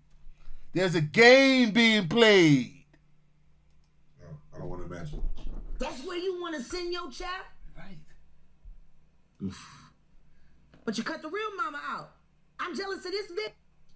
Right. How do you... Bro, hold on one sec. Let's go back. I gotta stop it. Because I meant to bring that up as well. They cut the real mother out, bro. Ladies and gentlemen, name. Where do they cut the mother out? I'll wait. Gabrielle became the 1,000 bottles, my nigga. Hey, name where, especially black. When does the mother get cut out when it comes to black moms, or even in general? The mother had no say-so. Gabrielle had more say-so over the mother. And you seen people fight on social media for Gabrielle, and the mother's like, hold the fuck up. This my son. Where do they do that at? If y'all don't, I want y'all to understand another thing that's happening on social media. You know, we're talking to and fighting, and what we're seeing is a lot of bots. Bots. Twitter, full of bots. Facebook, full of bots. YouTube, full of bots. These social media places have, what they did was, because they know that there's more people waking up, so these companies are paying bots to come in to argue with us. A lot of times when you're having arguments on social media, right, and you arguing with a dumb motherfucker, and you just say you made a whole bunch of sense, and that nigga replied back with something that didn't have nothing to do with what you just said, 9 times out of 10, it's a fucking bot. You'd be surprised. These people are paying for bots to set us mentally crazy, to make us think that we're on here arguing with real people. And we think there's real things like real... It's a fucking game being played on us. The more you see it, the more you'll notice it. The power button. He's sucked just like you are. Wow.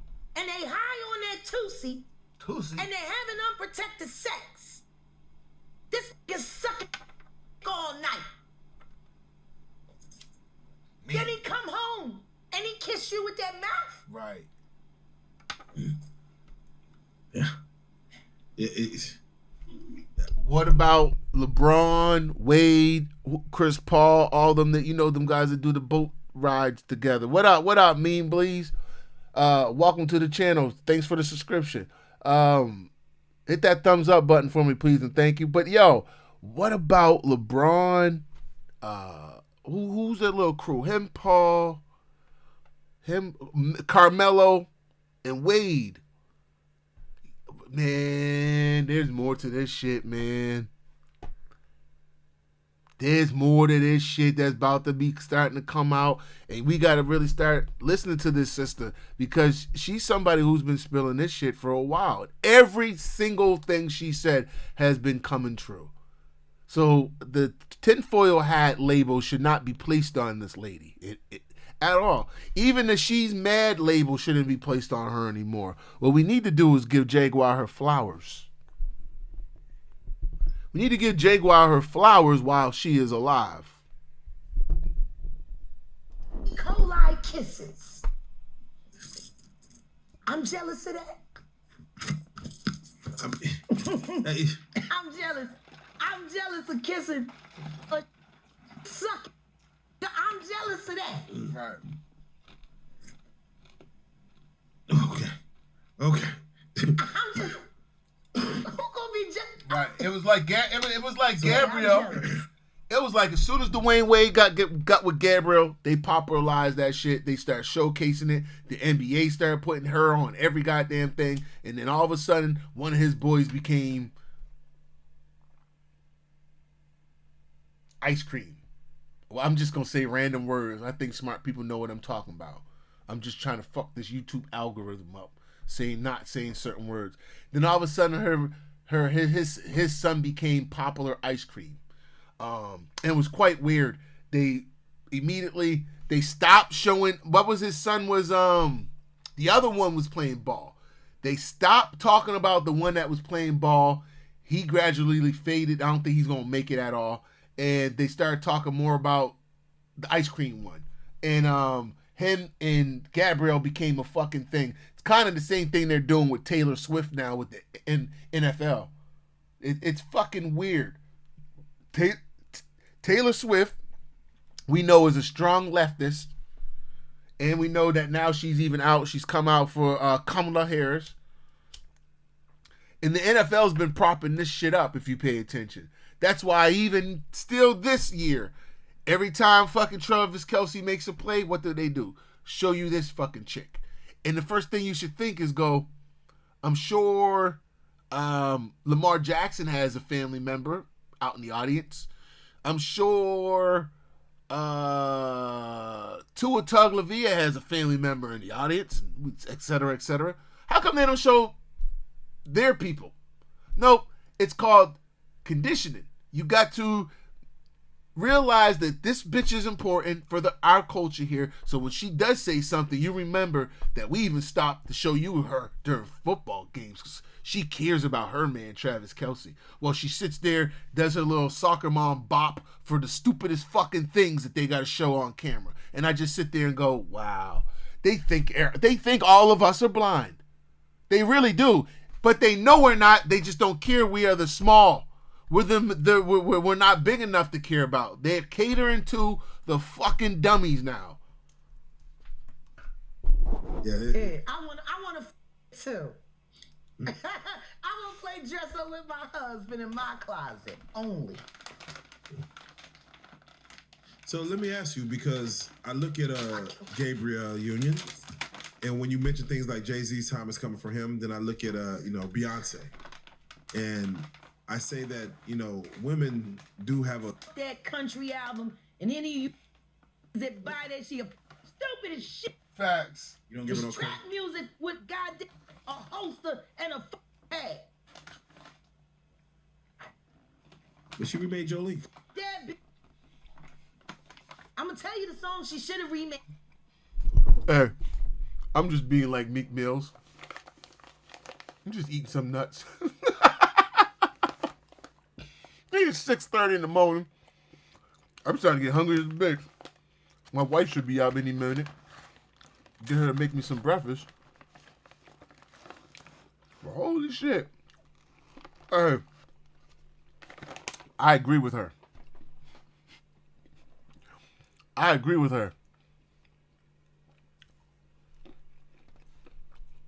Well, how that song go? Hold them. Something in Texas, hold down. With my dick in my hand. I'm rapping Mr. Go Ahead, goddamn. Beyonce. Mr. Go come in with my dick in my hand.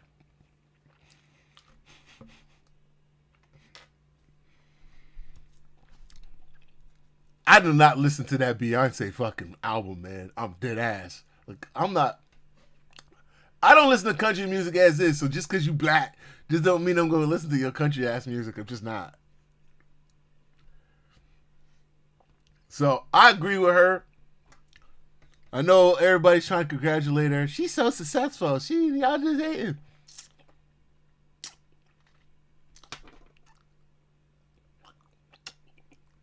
What, that peanut shit stuck in my tooth? I ain't hearing that Beyonce shit. I just not. The Beyonce country album is in the same lane as Andre. I was about to call that nigga Andre the Giant. Andre 3000's flute album. I just ain't got time for them. That's where they are. Just straight up. I got time for them. The nigga, I told y'all last show, Andre playing the flute. I ain't got time for that shit. That nigga took like 45 minutes of my life I'll never get back. Never listen to that album ever again. And you know what's crazy about the Andre 3000 album, the flute one? Like, say if I was out in the mall or just some random place and it was on, I wouldn't be able to tell. Because I don't really, like, that's how, it's not, man. He shouldn't have did that shit. Great for her. She should have tried it on. Tammy Wynette. Classic. Stand by your man. Don't act like you don't know that. Oh. Remake that. Stand by that. That's a real country hit. Jolene, nice. But it has a ring to it. Stand by your man. Yeah. Whoops you and disrespects you with other like Kathy Coriana White. All right, well, let's do it like who was this. Actually carrying his baby while you was spanking it. You said, someone in the chat said, y'all heard Gucci Man take that, no Diddy. What, is that a song or? Why you she snack with whatever she's snacking on must be good. Wanna put his she seed killing that inside motherfucker. You and put it in everybody else.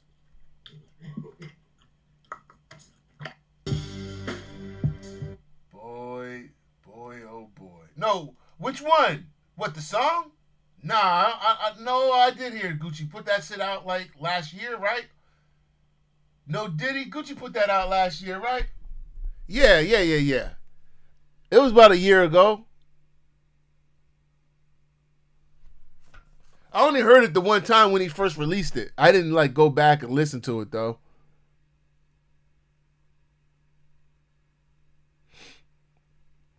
Diddy will be jailed at the same facility. Is this true? Diddy's going to the same jail as R. Kelly? They may be able to make some hits. R. Kelly be in there. I believe I can. Diddy be take that. Take that.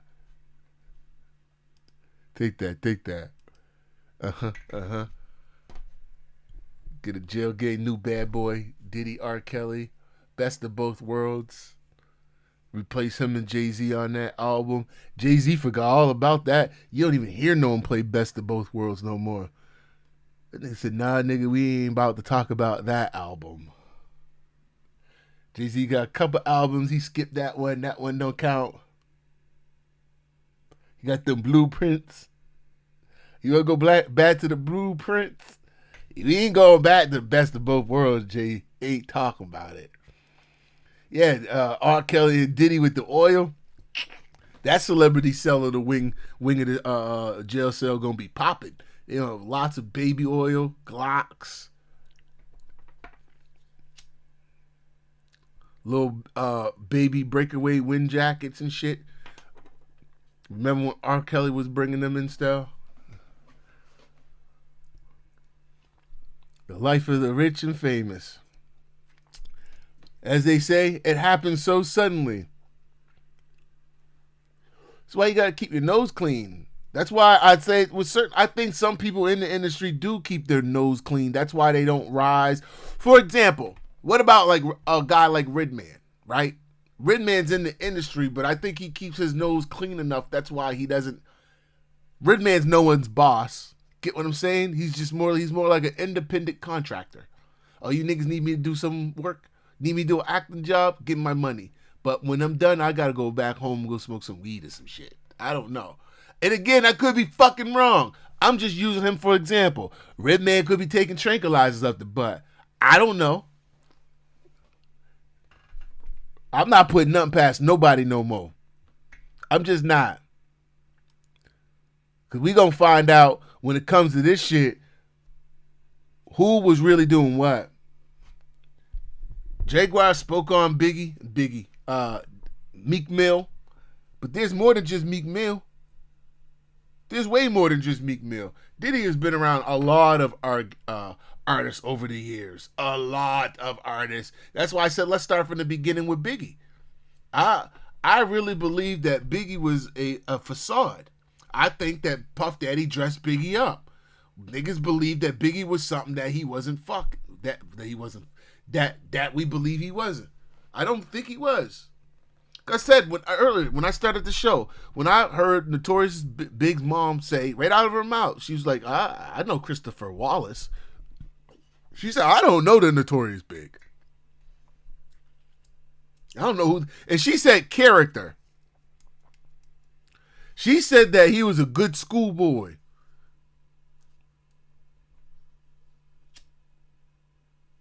So, I'm going to believe somebody's mother.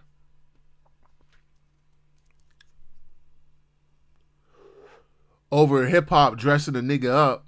Did he dress that nigga up in Versace and all these things that he couldn't afford? Something that Jaguar Wright just spoke on. Dressing niggas up to look the part. Giving them things that they know they couldn't afford. Because I'm not saying Biggie wasn't from the hood. He was from the hood, but he came from a hard-working home. His mother was, and you know how them Jamaican moms are. Huh? Y'all know, come on, my nigga. If y'all grew up in the hood, y'all know how them Jamaican moms are. They rough as shit. You be barely allowed to get away with anything. Niggas can't come in your house. Come on, nigga. We all grew up with the foreigners. And we've been in other black homes, but we ain't been in the foreigners' homes. They weren't allowing the neighborhood black kids just to hang in their houses. Their kids came outside to be sneaky behind their parents' back because they were getting influenced by the neighborhood kids. But when they went back home, they had to go and behave how their household was. And them households are very into their own. And sometimes there was a lot of abuse going on in those houses. So those kids would lash out when they come outside because they were being abused in their homes. They were so strict that they were getting beat so bad they'd come out and lash out. Yeah, you remember, Chris. I remember too. We've just forgotten now. But I don't remember. I don't forget history.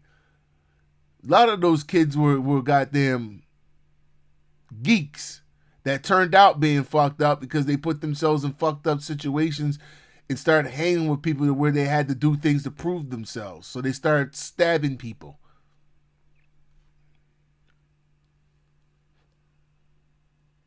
Most of them couldn't use their hands to save their life. So they started poking people.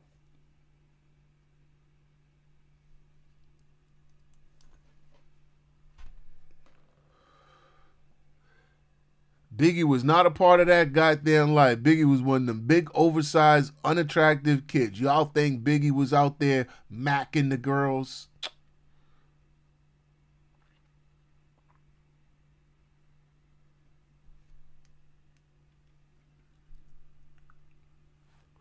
Niggas seen him, which I believe Faith was placed originally.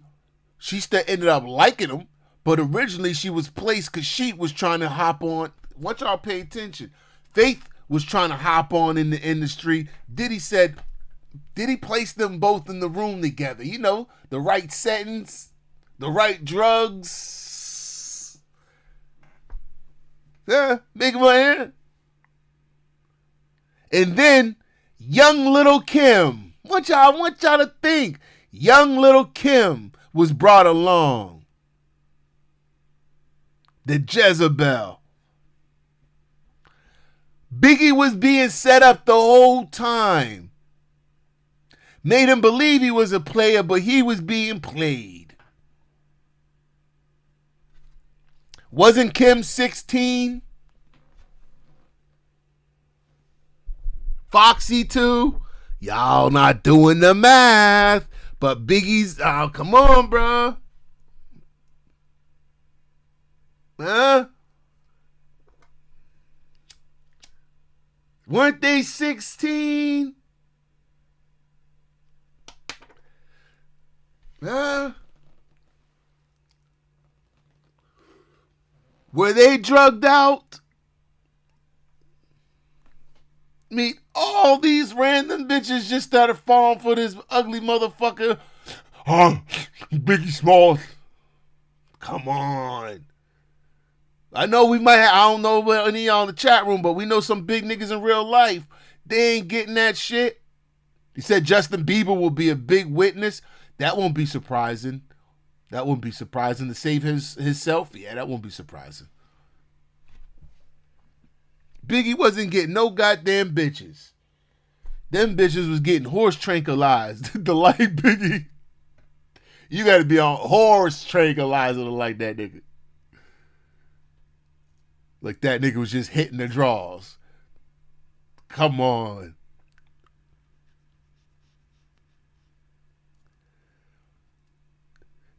What did they do to prop Biggie up? They started putting sex skits on his albums. Didn't they? Niggas really believed that was really Biggie having sex. Oh yeah, Biggie must be a real nigga. Biggie is one of the most propped up gangster rap artists he's studio produced. He had great production behind him. Good management. He was propped up well. Niggas believed in him.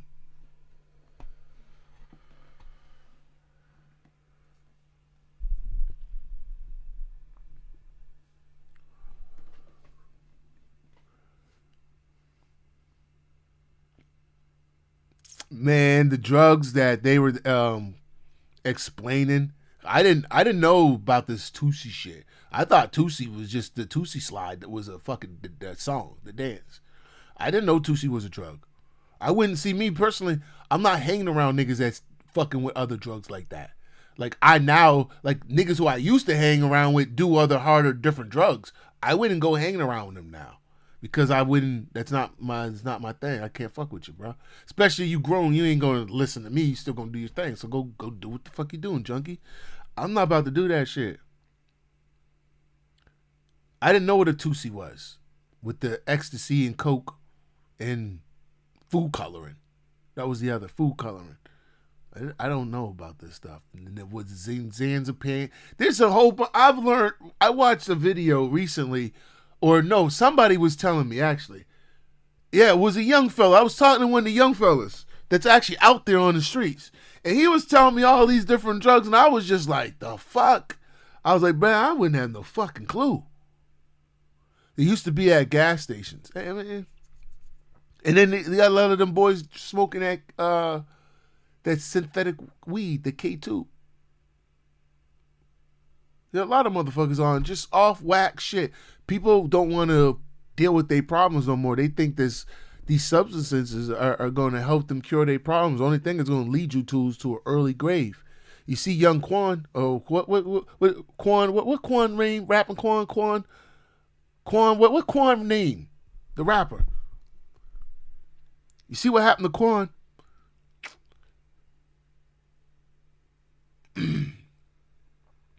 Niggas were rapping their songs about how happy they are with all the money that they supposed to be getting and the threesomes that they having.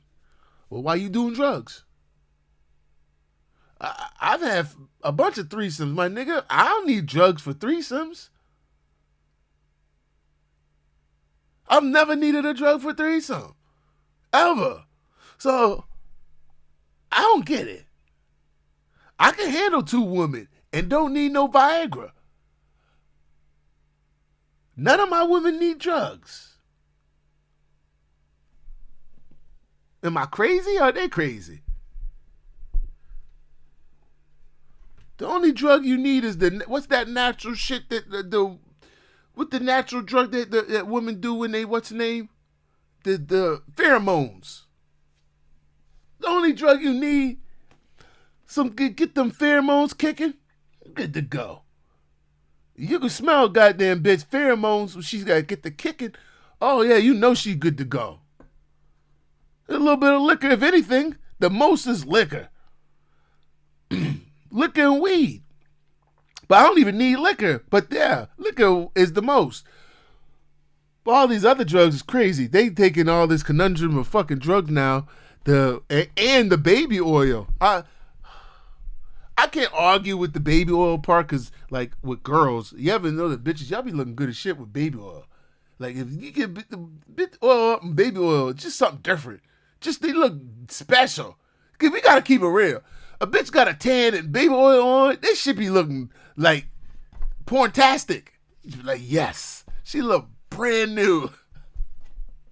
Like you got out the shower, but the water stayed on you. That's how the baby oil look, but it's baby oil.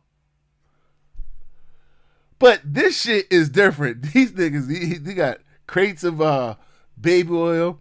The amount of baby oil that was found, they said that it was just baby on baby. What the baby on baby on baby? Put baby, had baby in there. Baby oil, baby oil, baby oil.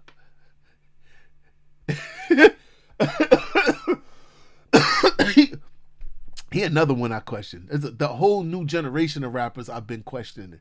But you can't question because as you get older, then they go, you're hating on the new young niggas because you're getting older. That's the other thing that they do. Our generation pushes age out the way, which is wisdom. Do y'all know that? Our culture is the only culture that pushes age out the way. Oh, you getting too old to say something. Instead of listening to experience, you getting too old to say something. We'll sit there and listen to a 19-year-old dumb motherfucker. He look like he doing good. He must got good advice. Won't listen to a motherfucker that been there, done that, seen it all. Won't listen to it. But like they've always said, hard head make a soft ass. And I feel like this new generation, they're going to have a really soft ass. Especially with all the hardcore drugs y'all doing. Especially with all the idolizing y'all doing. Name a leader in this new generation who looks like they're a leader.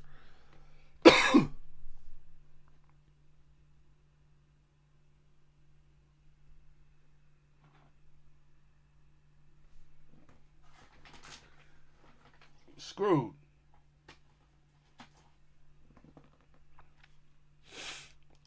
Yo, shout out to y'all that I was in here tonight. I'm getting ready to, actually, I'll give y'all 5-7 minutes in the chat room. We'll close out on the hour exact. Maybe we'll play some of this new shit and talk about it here before we dip out. 5 more minutes, but we'll talk in the chat here before we dip out. I want to shout out all you guys out in the chat room that popped in tonight. Like I said, I just started restreaming again. It's been damn near like 2 years since I've been actually like consistently streaming. So I'm trying to get back to a consistent streaming base. I'm just trying to find my groove and my schedule. So bear with me. I need y'all to back me up with this because like every other channel does, they need a backing. So I'm not even going to sit here in front. I need y'all in the chat. Need y'all liking and sharing and all the other shit just like every other YouTube. I need to figure out, I got to reread the YouTube rules, and I will be like, I'll be fumbling a lot of words because I'm trying to learn the fucking vernacular on YouTube. You can't say a bunch of stuff now. It's weird, man. It got worse. I miss original YouTube where I could just come up on here and say anything and we would get paid. I miss that YouTube. That's for the dinosaurs. Now, goddamn, we gotta be sitting up here changing our words, saying words backwards. This shit's crazy now. But no, I'm gonna play this for a bit, and I'm gonna say peace before I dip though. But shout out to you guys in the chat. You said you wonder if African Bambaataa was connected to Diddy.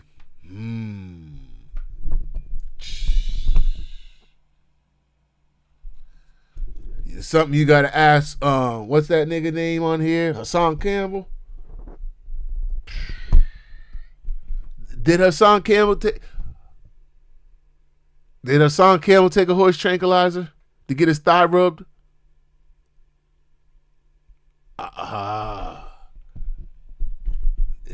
You see, I understand why them niggas be so. Oh man, this shit getting deep. This shit getting deep. Did Hassan Campbell take horse tranquilizer too? We have to find out another day. This shit about to get deep. My nigga. This nigga was a grown ass teenager. Nigga, you know what I was doing at 14? Do you know how many classes we used to skip to be in some vagina? Huh? All the mothers that used to be working at after school or lunchtime, how many of you all at them girls' houses that the parents didn't come home till late night because they were working? And what were we doing? We were juicing, right? We weren't letting no goddamn rapper thigh fucking grease. Oh my God, there it is. See, he said he was greasing his thighs with what? With what? Diddy? With baby oil.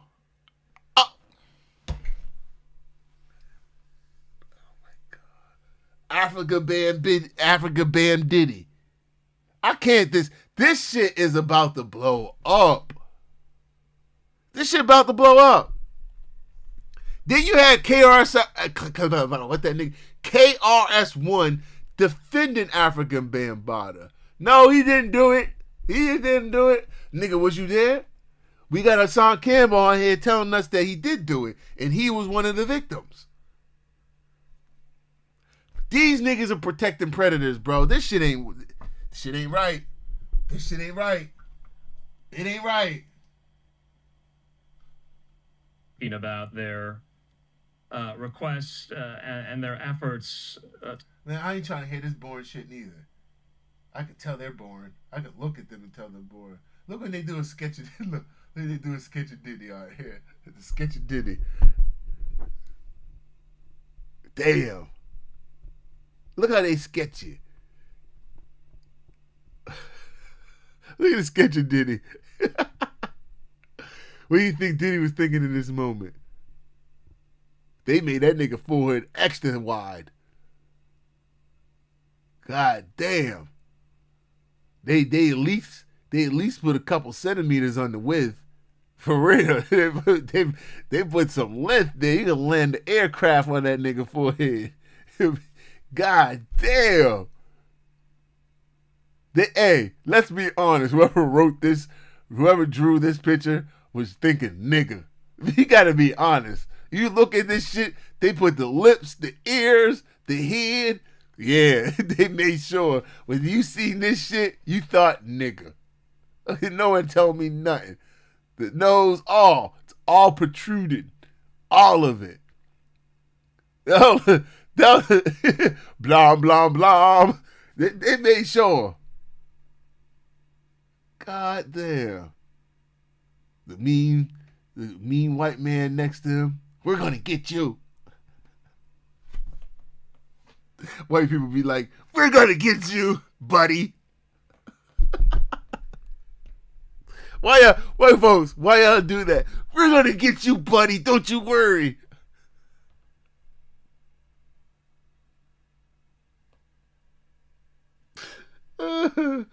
Hey, I walked by this old white man in the grocery store today.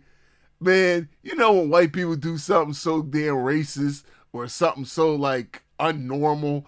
I don't know. Here's the truth. I don't know if it was racist or unnormal. Y'all tell me. But he did something so wild, I didn't even know how to take it besides what the fuck this old man doing? I mean, he was an old man. So I walk by the old man, right? And my hair is just like this. So he walks by me and he goes like this with his hair like this. But he's not like making a mean gesture. It was like he couldn't get the words out of his mouth and he was smiling. So it was like, I don't know, he was trying to tell me that was really cool, but he didn't know how to say it. It was just like, he didn't, it was fucking weird. I was just like, huh, that's odd. I mean, the world we live in, man. Yo, I'm out, yo. I'm going to roll one, take my ass up to my bedroom and relax while my wife probably gets up and makes some goddamn breakfast. Yo, I'm going to holler at y'all. I'm going to do tonight, well, because it's Wednesday, tonight around midnight, around midnight my time, midnight Eastern, around just before the end of midnight we'll start.